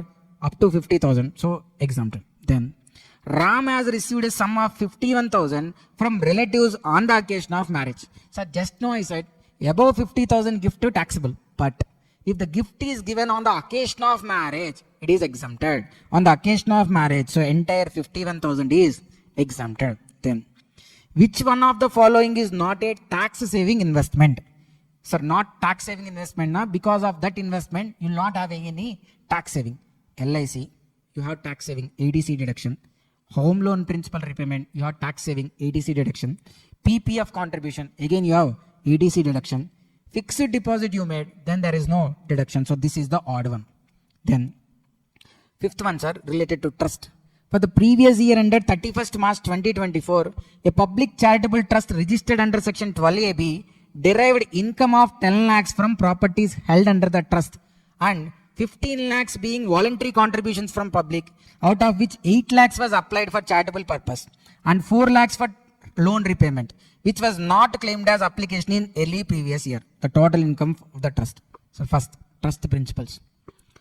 Trust, if it is earning any income from its properties other than the contributions or the donations received, then on the other income, 15% is exempted. So on this 10 lakhs, 15% is exempted. So that means take 15% exemption. The other amount is how much? 8,50,000. Then what are the donations or contributions received? 15 lakhs. Out of this, minimum of 85% should be spent for the charitable purposes or for the purpose for which the trust has been formed. Minimum of how much? 85%. Okay. If they didn't use it for minimum of 80%, then the shortfall is taxable. So find out what is the 85%. 15 lakhs into 85%. Now here, 12,75,000. 85%. Then how much they have used for charitable purpose? 8 lakhs. Then they have paid repayment of loan. Sir, repayment of loan also can be taken as using it for their purposes only, provided such loan or such amount has not been taken as deduction or not claimed as application in earlier previous year. So here clearly saying like when the loan is taken, okay, they didn't taken it as like, okay, any application of income and all. So that's why when you are repaying the loan, it can be taken as what? Application of income. So subtracted. So what is the deficit, sir? 85% you should spend now. How much you used? There's a shortfall there. So this 75,000 also add to taxable income. Total 9,25,000. Then a public charitable trust having its object medical relief to poor, running a medical shop. Its object is to like run medical relief, provide medical relief to poor, and it is running a medical shop in which it has commercial receipts which exceed 20% of total receipts. Whether such trust can claim application based exemption in relation to receipts of medical shop? Yes, sir. It can claim exemption with respect to medical shop also, provided such business is incidental to the attainment of main object. So the main objective is to take care of health. To take care of health, medicines is needed. It is like incidental only. So done. And then next one, sir. Okay, sorry. It is like incidental. Then next one is like for that business income they need to maintain separate books of accounts. If both these are satisfied, then trust can claim application based exemption in relation to receipts of medical shop. Then Ganesh is a businessman whose total income is 4,60,000 for the purpose of 80 GG. Paid house rent 12,000 in respect of residential accommodation. What is the deduction available to him under 80 GG? He has not exercised the default regime option. So default regime option didn't exercise. So he has deduction available under 80 GG. To whom 80 GG is applicable? 80 GG is not applicable to salaried person because for them HRA exemption is there. So other than salary, what is the quantum of deduction available? 5,000 per month or rent paid minus 10% of adjusted gross total income. Here straight away they given adjusted total income. Rent paid minus 10% of adjusted total income. Third one, 25% of adjusted gross total income. If you calculate 5,000 into 12, it's like 60,000. And rent paid 12,000 into 12, 1,44,000 minus 10%, 46,000, it is 98,000. Then third one, 4,60,000 into 25%, 1,15,000. Out of this lower now, 60,000. So this 60,000 is what can be eligible to be taken as deduction. Then Balu is employed in ABC Limited from 1st November. After he discontinued his proprietary business, he was given, okay, he has joined in a company as an employee. After discontinuing his proprietary business, okay, he has given rent-free accommodation at Calcutta. RFA has been given. And his salary is 1 lakh per month and he is having a DA of 50,000 per month, which is forming part of salary, eligible for retirement benefits. So now tell, how much is the perquisite value of rent-free accommodation? Sir, here, check. Rent-free accommodation. Accommodation owned by employer or taken on lease. Nothing given. So we'll assume like owned by employer. Then population criteria is there. Here Kolkata they said. So population is greater than 40 lakhs. Greater than 40 lakhs. So what to take? Salary into 10%. Salary into 10% minus if any rent recovered. In the question, there is no recovery of rent. So you should take what? Salary.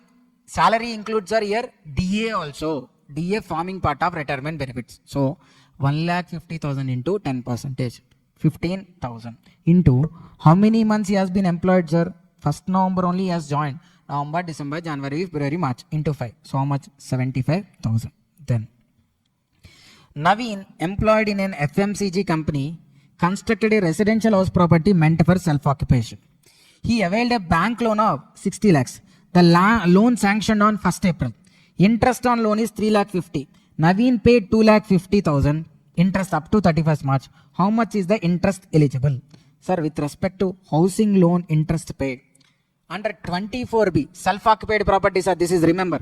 And we are assuming he didn't opted to default regime. If default regime na, then again deductions are not available. Okay, understand here.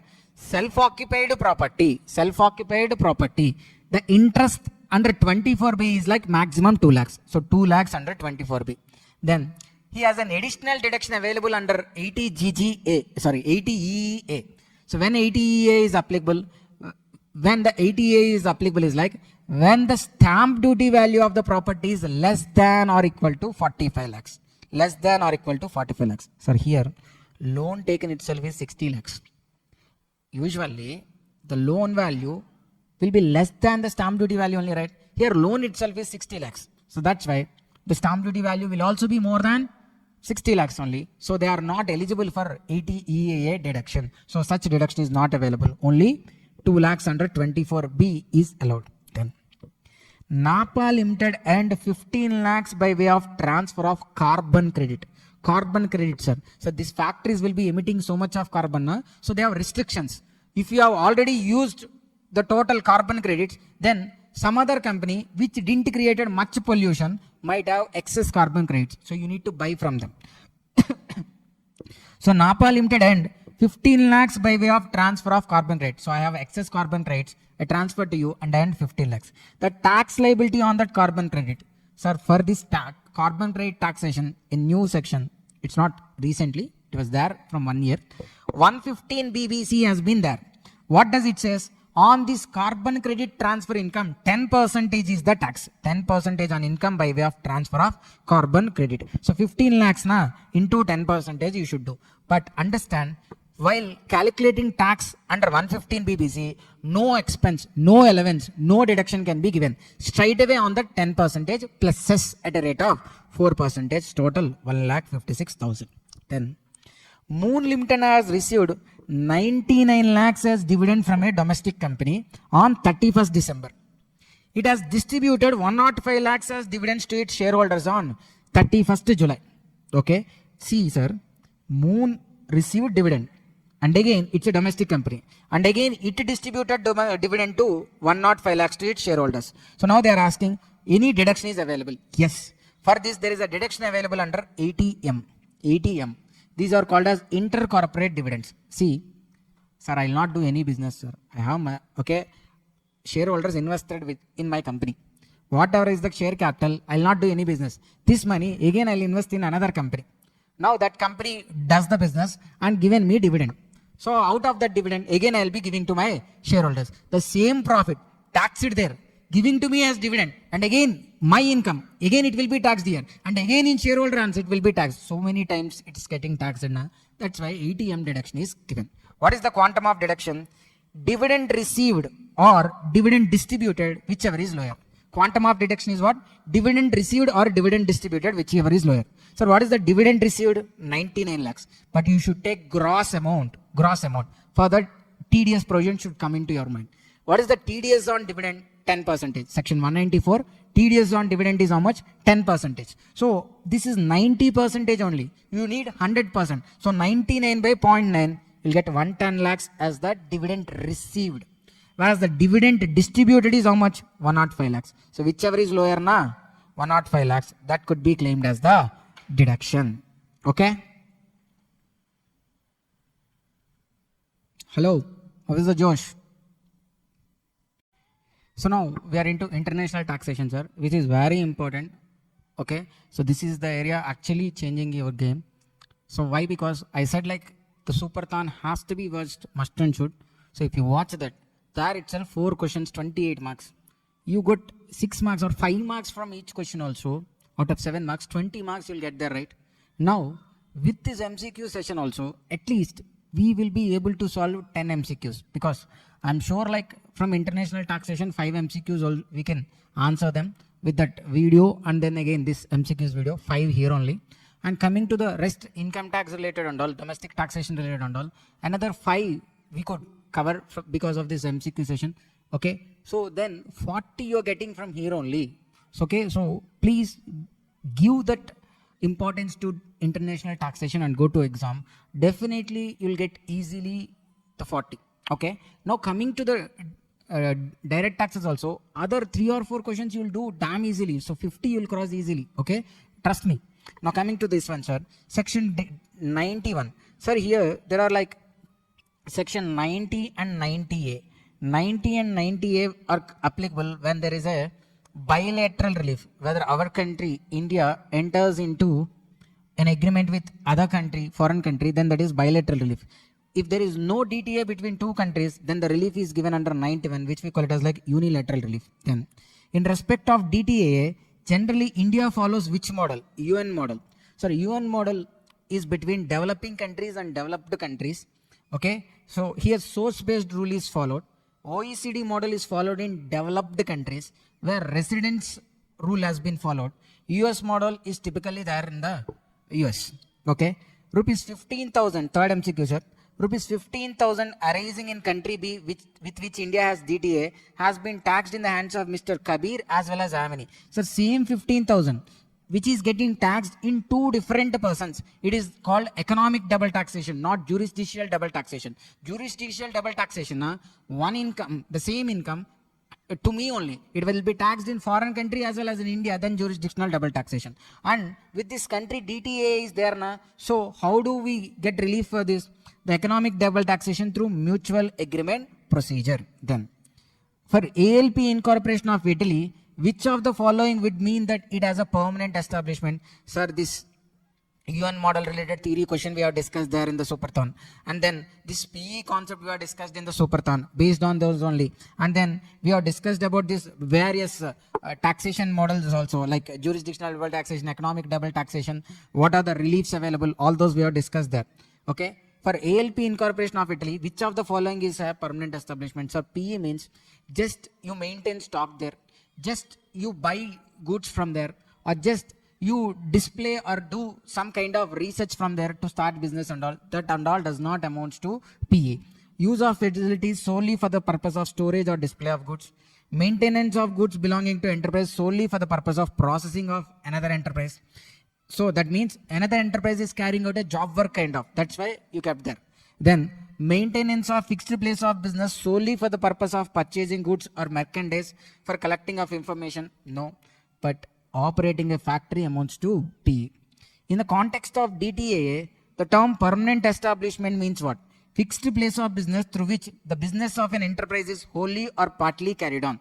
PE does not include. Sir, PE means a factory, a workshop, a mine, okay, or anything from where you do the usual sale activities and all. Here, a mine, oil, gas site, workshop, a farm, plantation will also amount to PE. Whereas maintenance of a place solely for the purpose of advertising, supplying information, scientific research, okay, that does not amount to PE. Then the relief where there is no DTA. Where there is no DTA, section 91 will come into picture. Section 91 comes into picture, it is called as what? Unilateral relief. Unilateral relief. Next, if income is taxed twice in more than one country, but in the hands of different taxpayers. Sir, different taxpayers, then that is nothing but what? Economic double taxation. Same taxpayer, jurisdictional double taxation. So it is what? Economic double taxation. Next, see. Akash is a resident Indian, had earned income of US dollar equivalent to 4 lakhs in the previous year by way of lump sum consideration for copyright of book, being a work of literary nature from publisher in country with which India does not have DTA. The same has been taxed at a flat rate of 5% in country. The amount has been remitted to India in March. His gross total income is like 7 lakhs. What would be the deduction available under section 91? Sir, Akash is a resident of India. So global income taxable in India. Okay. But India does not have DTA. Since this income is taxed in country E as well as in India, so unilateral relief will be there. What is unilateral relief? Compute tax, provide deductions as if it was only in India. Okay. And find out the tax rate in India, average tax rate in India, and compare it with the foreign country tax rate, this 5%. Whichever is lower, multiply it with the income which was double taxed, which is taxed in India as well as outside India. So that would be given as the relief. That would be given as the relief. Sir, if you see here, the gross total income is given as what? 7 lakhs. So take 7 lakhs. Here 80 QQB deduction is available, sir, because that is because of copyright of a book being a work of literary nature. 80 QQB, 3 lakhs deduction has been claimed. So net total income is how much? 4 lakhs. On the tax 7,500 only, because he didn't opted for 115 BAC. So if he opted for default regime, then deductions are not available. So this deduction is not available if default regime. So 4 lakhs from there on the tax 7,500. Sir, under default regime, where your net total income is less than 5 lakhs, you are eligible to rebate under 87A. So the rebate comes to 7,500. So the tax rate is nil. Okay. Foreign country tax rate is 5%. India, it is like almost nil. Average tax rate is 0. Whichever is lower, India is lower. So the relief provided is also nil. Okay. Now we are moving into transfer pricing, sir. Fatafat. Quickly we'll solve. 2 enterprises shall be deemed to be an associated enterprise when one enterprise directly holds shares carrying. When, sir? So many questions you might have solved this, right? Greater than or equal to 26% of voting power, directly or indirectly. So 26%. So then deemed associated enterprises as per section 92A subsection 2. Then generally 2 enterprises shall be deemed to be associated enterprises when enterprises holds directly or indirectly 26% or more of what? Equity shares in the other enterprise. Not preference, not debentures. It should be what? Equity shares. 26% or more of voting power. Okay, so voting power usually there with the equity shares only. That's right. 2 entities shall be deemed to be associated if a loan is advanced by other enterprise when? Sir, because of loan, when they become associate enterprises, when it is more than 51% of book value of the total assets of the other enterprise. Sir, A Incorporation is giving me loan, sir. Now, me and A Incorporation, when will become associated? My book value of assets is 100 crores. Now, the A Incorporation should give how much? 51% or more. I mean 51 crores or more. Then we both are called as what? Associated enterprise. Then, Zero India Private Limited borrows 500 crores from an Indian bank. Further, the guarantee has been, okay, Indian bank, Y Incorporation guaranteed for that borrowings. So here we are establishing associated enterprise concept, or we are establishing the relation of associated enterprise due to what? Guarantee. When a person can be called as associated enterprise due to guarantee, one enterprise guarantees 10% or more of the total borrowings of other enterprise. 10% or more of the total borrowings of other enterprise. Sir, here 500 crores will assume as like total borrowings. So then look at this thing. Both are associated enterprises if Y guarantees 40 crores. No. Both are associated enterprises when Y guarantees 49. No. Both are associated enterprises when Y guarantees 50 crores. Yes. 10% or more na 500 into 10%, 50. Then 2 enterprises shall be deemed to be associated enterprise. This is due to raw material conditions. Establishing associate enterprise condition with raw material rule. So when 90% or more of raw material, 90% or more of raw material and consumables required for the manufacture of goods by one enterprise or supplied by the other enterprise, 90% are supplied by one enterprise or supplied by the other enterprise. Then under transfer pricing, international transaction means what? Sir, international transaction means one of the, okay, the transfer price should be, the transaction should be between 2 associated enterprises. Either one of them should be non-resident or both of them should be non-resident. Transaction between 2 or more associated enterprises, either or both of whom are non-residents. Then it is called as what? International transaction. Okay. Then that should be in the nature of what? Such a transaction should be related to purchase, sale or lease of tangible or intangible property, lending and borrowing, or including any transaction which has the bearing on the profit, income, losses or assets of the enterprise. So all these 3 kind of transactions are covered under international transaction. Then DAS section deals with the method of computation of arm's length price. Section 92C deals with the method of computation of arm's length price. Then as per section, when any specified domestic transaction is carried out between associated enterprises, where any specified domestic transaction is carried between associate enterprise, then that said transaction should be carried out what? Arm's length price. Should be carried out at what? Arm's length price. Okay. Under which section it is said? 92 says like between this, whether it is a specified domestic transaction or a international transaction between two associated enterprises, it should be at what? Arm's length price. At what? Arm's length price. Which section says? 92. Then which of the following method is not a transaction based method? Sir, okay, transaction based method. Sir, transaction based methods are what? Comparable uncontrolled price method, cup method, resale price method, cost plus method. Whereas profit split method is not a transaction based method. It is like what? Net margin, okay, margin related method. So that's why this is the odd one. When an SSE fails to furnish any information related to a specified domestic transaction, the quantum of penalty as a percentage of value of the transaction value would be, where SSE fails to furnish any information relating to specified domestic transaction. What is the quantum of penalty, sir? 271A. Failure to maintain documents under 92D, okay, or fails to report transactions under 92D, or maintains any incorrect info. See, sir, failure to maintain documents, furnishing a, fails to report a transaction, or maintaining data which was not proper. Okay, in such cases, the penalty is how much? 2% of value of such transaction. So 2%. Then PQR Limited Calcutta is having international transactions exceeding 100 crores. It omitted to furnish report required under section 92E. Okay, it doesn't provide a 92E. What is 92E, sir? Where transfer pricing is applicable or specified domestic transfer pricing is applicable, a report from chartered accountant has to be provided. Okay, then on failure to provide such report, what is the penalties are here? 1 lakh rupees. 1 lakh rupees is the penalty. Where it is suggested? 271 DA. Then Ramji Limited entered into international transactions during the previous year 22-23 for a sum exceeding 10 crore. Again, it has omitted to furnish report of chartered accountant as required under 92. What is the penalty? 1 lakh.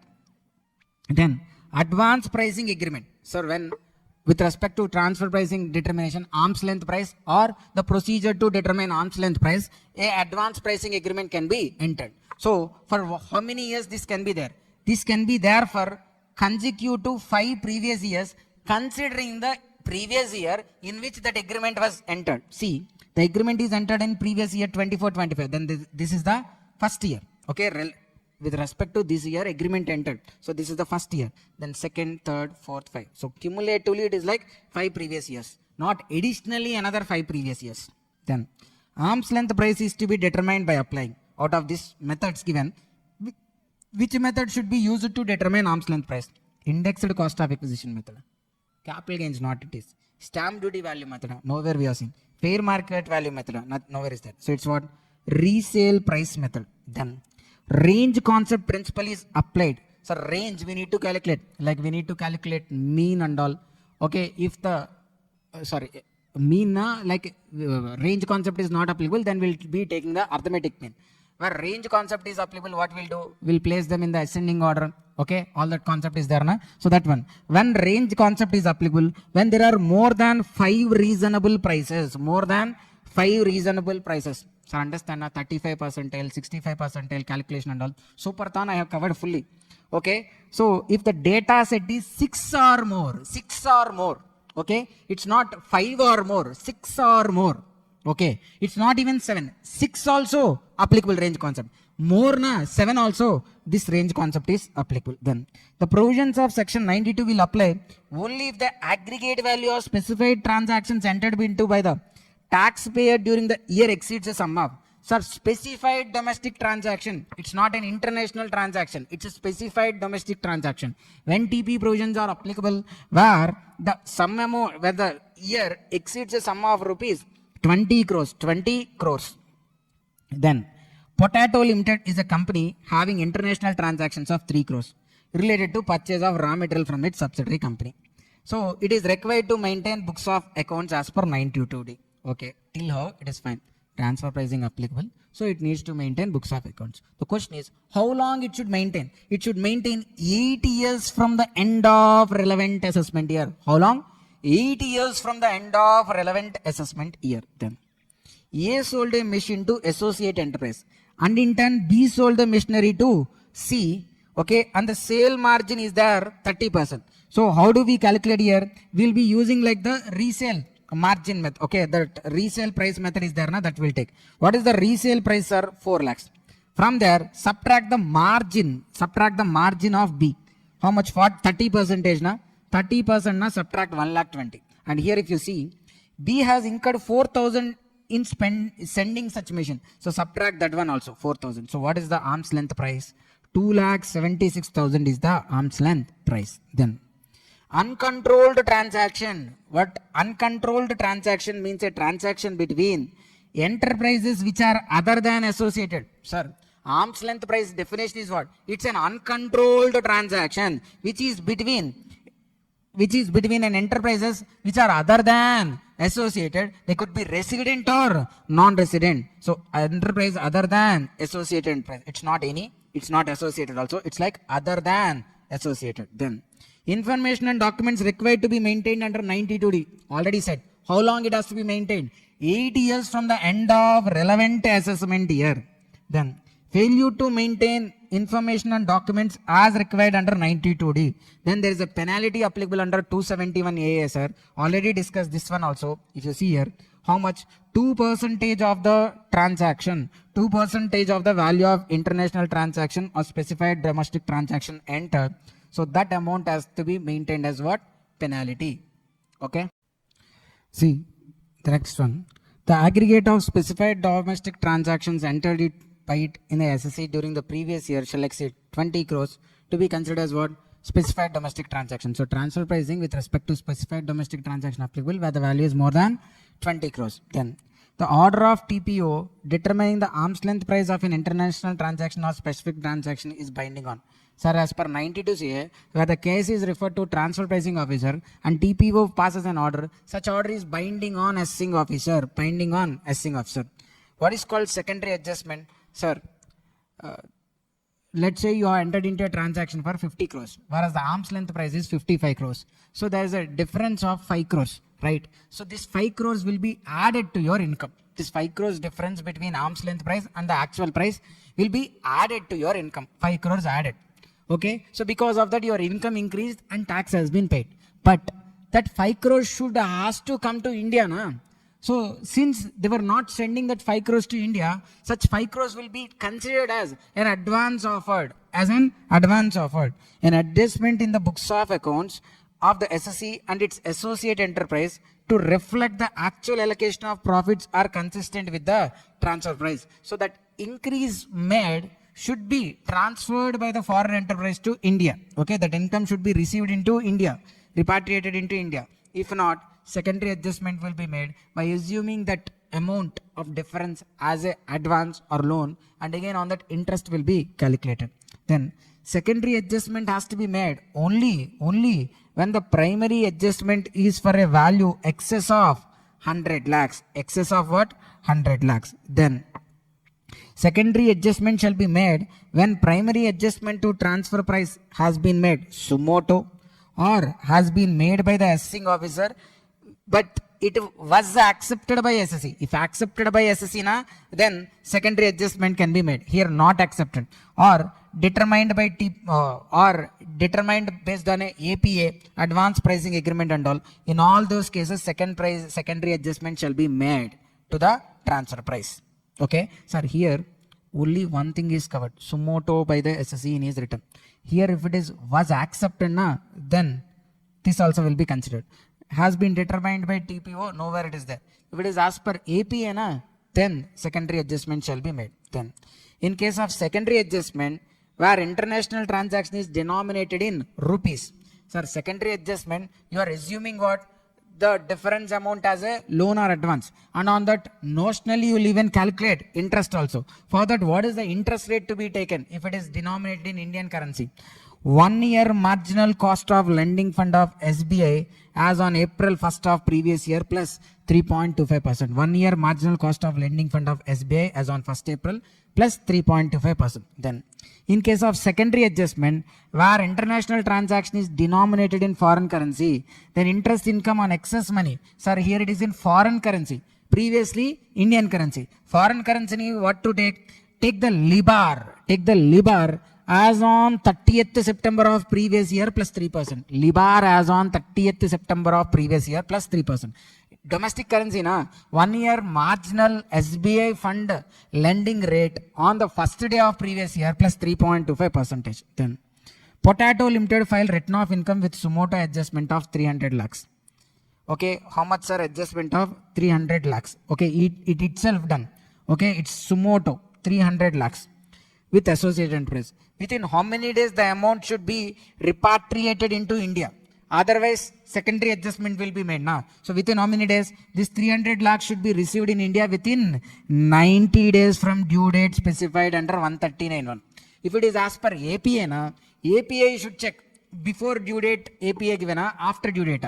Before due date, na, from the due date of, from the actual date of filing of return, from there 90 days.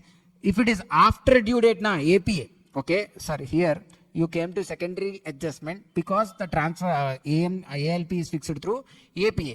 Now, from APA, the month in which APA is given, from that end of the month within 90 days. In any other case, 90 days from due date of return of income. 90 days from due date of return of income. Here it is Sumotona, nowhere covered, sir, that one. So, okay, sir, where if it is like, you came to secondary adjustment because of a TPO order or order by assessing officer. Then from that order date 90 days. Because of APA, na, before due date APA given, na, then from actual written filing date from there 90 days. If it is like after due date APA given, na, then from the end of the month in which APA is determined, from there 90 days. In any other case, from due date of return of income within 90 days. Done. Then the maximum validity period of APA, already discussed it, sir. How long, like APA is valid for 5 assessment or 5 succeeding previous years, for 5 previous years, consecutive years. Then the CBDT may declare APA as void ab initio when such APA has been taken with fraud information or by way of fraud or misrepresentation of facts. By way of fraud or misrepresentation of facts, if APA has been taken, then it is void ab initio. Then the pre-filing consultation shall not bind the CBDT or the proposed applicant to initiate APA process. Okay, so if any pre-filing consultation has been made, that does not restrict a person from going to APA, and even that is purely going to APA is like purely optional. So that's why the option is what? Shall not bind CBDT or the proposed applicant to initiate APA process. Just because he consulted how is APA process and all, it doesn't mean he need to go to mandatory APA. Third one, it's optional. Even afterwards also, he file an APA application also, then also he can withdraw it. So that's why it's not deemed to be applied. So answer is what? Both A and C. Then as per section 92 CD, modified return for previous year in respect of rollback. What is called rollback, sir?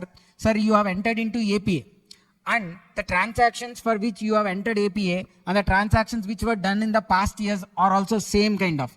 Okay, there were no changes at all. So then for the past years also you can apply. So for past years, if you are applying APA, then that is called as rollback.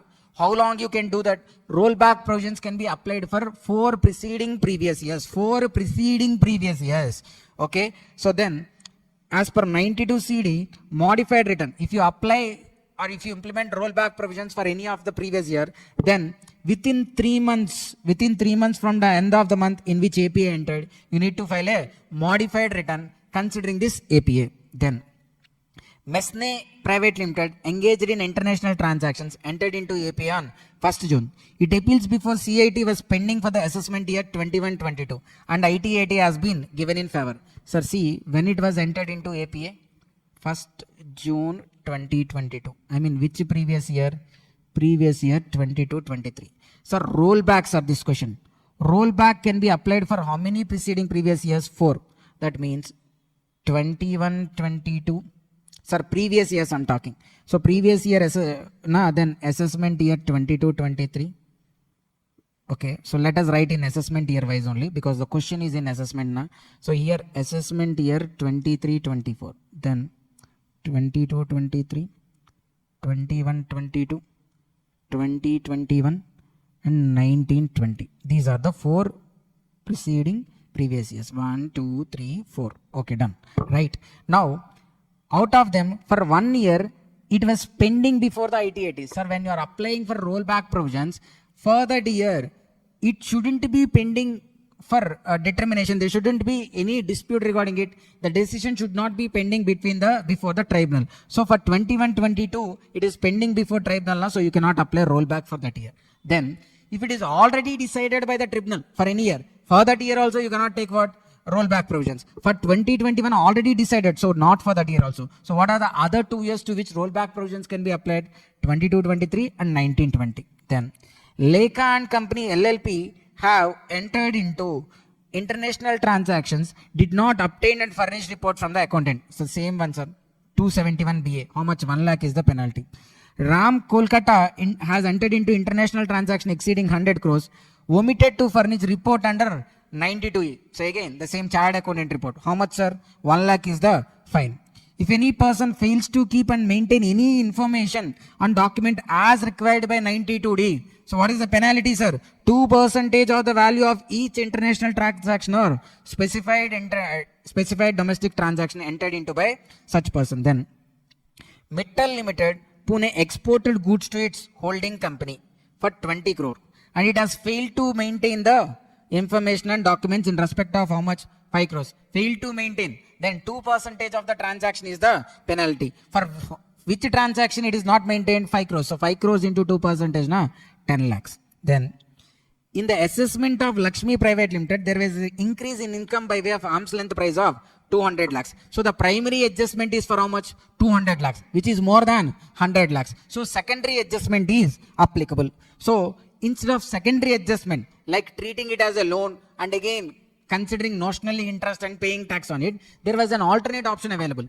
On the primary adjustment amount, additionally, if he pays the below mentioned tax, then secondary adjustment, he can be relieved from secondary adjustment. So the SSE was decided to pay additional income tax instead of secondary adjustment. How much has to be paid? 20.964664%. How? Tax rate 18%, surcharge 12% and HEC 4%. Then while determining arm's length price of transaction between A Limited Mumbai and its holding company, there was an addition of 300 lakhs to the total income. How much should be paid as tax? 300 lakhs into 20.9664%, sir. How much? 62,89,920. Then transfer pricing should not be applied where the adoption of arm's length price would result in. Sir, you cannot. Transfer pricing should not be applied where it results into decrease of income or increase of expense. Okay, so due to that, your income should not come down and losses should not go up. Sir, if you see here, it reduces the tax payable, no transfer pricing. Increases the tax payable, apply. Okay, increases the expenditure, no. So when you cannot apply transfer pricing, when it reduces tax payable or when it increases expenditure. So both A and C. Then if any person fails to maintain any such information or document as required by 92E. How much, sir? 2% of the value of the transaction. Then what is Berry ratio? Sir, Berry ratio will be calculated under transfer pricing. How do we calculate, sir? Sir, so many times it is there, but not as already in June 2024 exam. Berry ratio means what?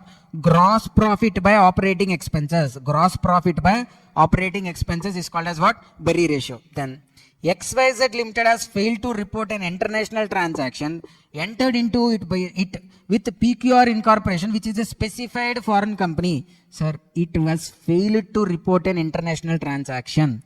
Since it is failed to report a transaction, a penalty is applicable because why?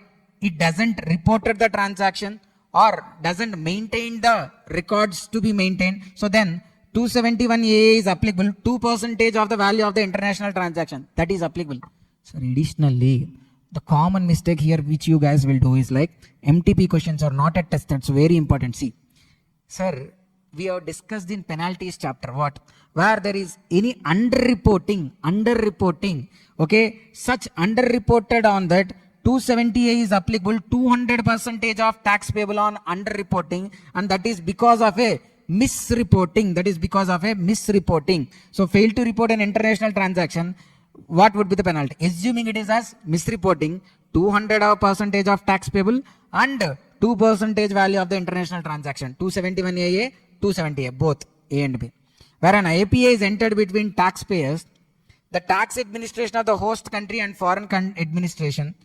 Okay, tax APA is entered between the taxpayer, the tax administration of the host country, and the foreign tax administration. So all these three are entered, then that is called as bilateral advance pricing agreement. Bilateral advance pricing agreement. When the taxpayers, the tax administration in host country as well as in the foreign country. The time limit for passing an order by TPO. So the case can be referred by AO to the TPO, sir. Where the order passed by TPO is binding on assessing officer. So within what time the TPO has to pass an order? Within 2 years from the end of financial year of reference made. Within 2 years from the end of financial year of reference made. Then Yogi Limited of Varanasi exports product X to Yo Limited of Tokyo, Japan, an associated enterprise for how much? 5,300. Yogi also exports similar products to Y and O Limited, who are unrelated. What is the price to be considered? Sir, here two comparable transactions are there. Cup method, 5,350, 5,550. So two only na. So what you should take? Arithmetic mean. What is the arithmetic mean? 5,450. So what is the difference between the actual price 5,300 and this arithmetic mean 150? So now, if the difference 150 is less than 3% on actual transaction value, then the actual transaction value can be taken as arm's length price. Whereas, if the difference between these two, this 150 is more than 3% of actual transaction price, then the difference should be added to the income. So here the 150 is within 3% of that actual transaction price. So the arm's length price will be the actual transaction price only. Then thin capitalization, sir. Thin capitalization is like where an associate enterprise is given any loan and then the interest you paid is in excess of 30% of EBI TDA, earnings before interest, tax, depreciation and other appropriations, then 30% to that extent only interest allowed. The others and all you need to add to your income. As per 94B, interest expense claimed by an entity to its associate enterprise shall be restricted to EBI TDA or interest paid or payable to associate enterprise, whichever is lower. How much, sir? 30% of EBI TDA or interest paid or payable, whichever is less. Then, when interest paid by an Indian company to foreign company, being an associate enterprise, such interest must not exceed dash percentage of EBI TDA, 30%. Then, as per 94B, interest expense claimed by an entity to its associate enterprise shall be restricted to dash percentage of its interest earnings before interest, taxes, depreciation and amortization, 30%. Q is a foreign company having PE in India, namely P. R a non-resident associate enterprise has invested 600 crore through debt in P. Sir, Q is a foreign company having PE. Since it is having PE in India, it's a resident only. So it has what? It has what? A non-resident has given associate enterprise 600 crore as debt. Okay, 600 crore loan. On the 600 crore loan, what is the interest to be paid, sir? 10% rate. So 600 into 10% now, the actual interest paid is how much? 60 crores. 60 crores. But how much is allowed? EBITDA is 150 crores. 150 crores into how much? 30%. So how much it is? 45 crores is only allowed. 45 crores is only allowed. Then next one, similar question, sir. Loan 900 crores, whereas EBA TDA is only 150 crores. 900 crores into 10% and 90 crores, actual thing. Okay. How much is allowed, sir? Only 150 into 30%, 45 crores is only allowed. Rock the exam. Okay. We'll see after the results. Thank you.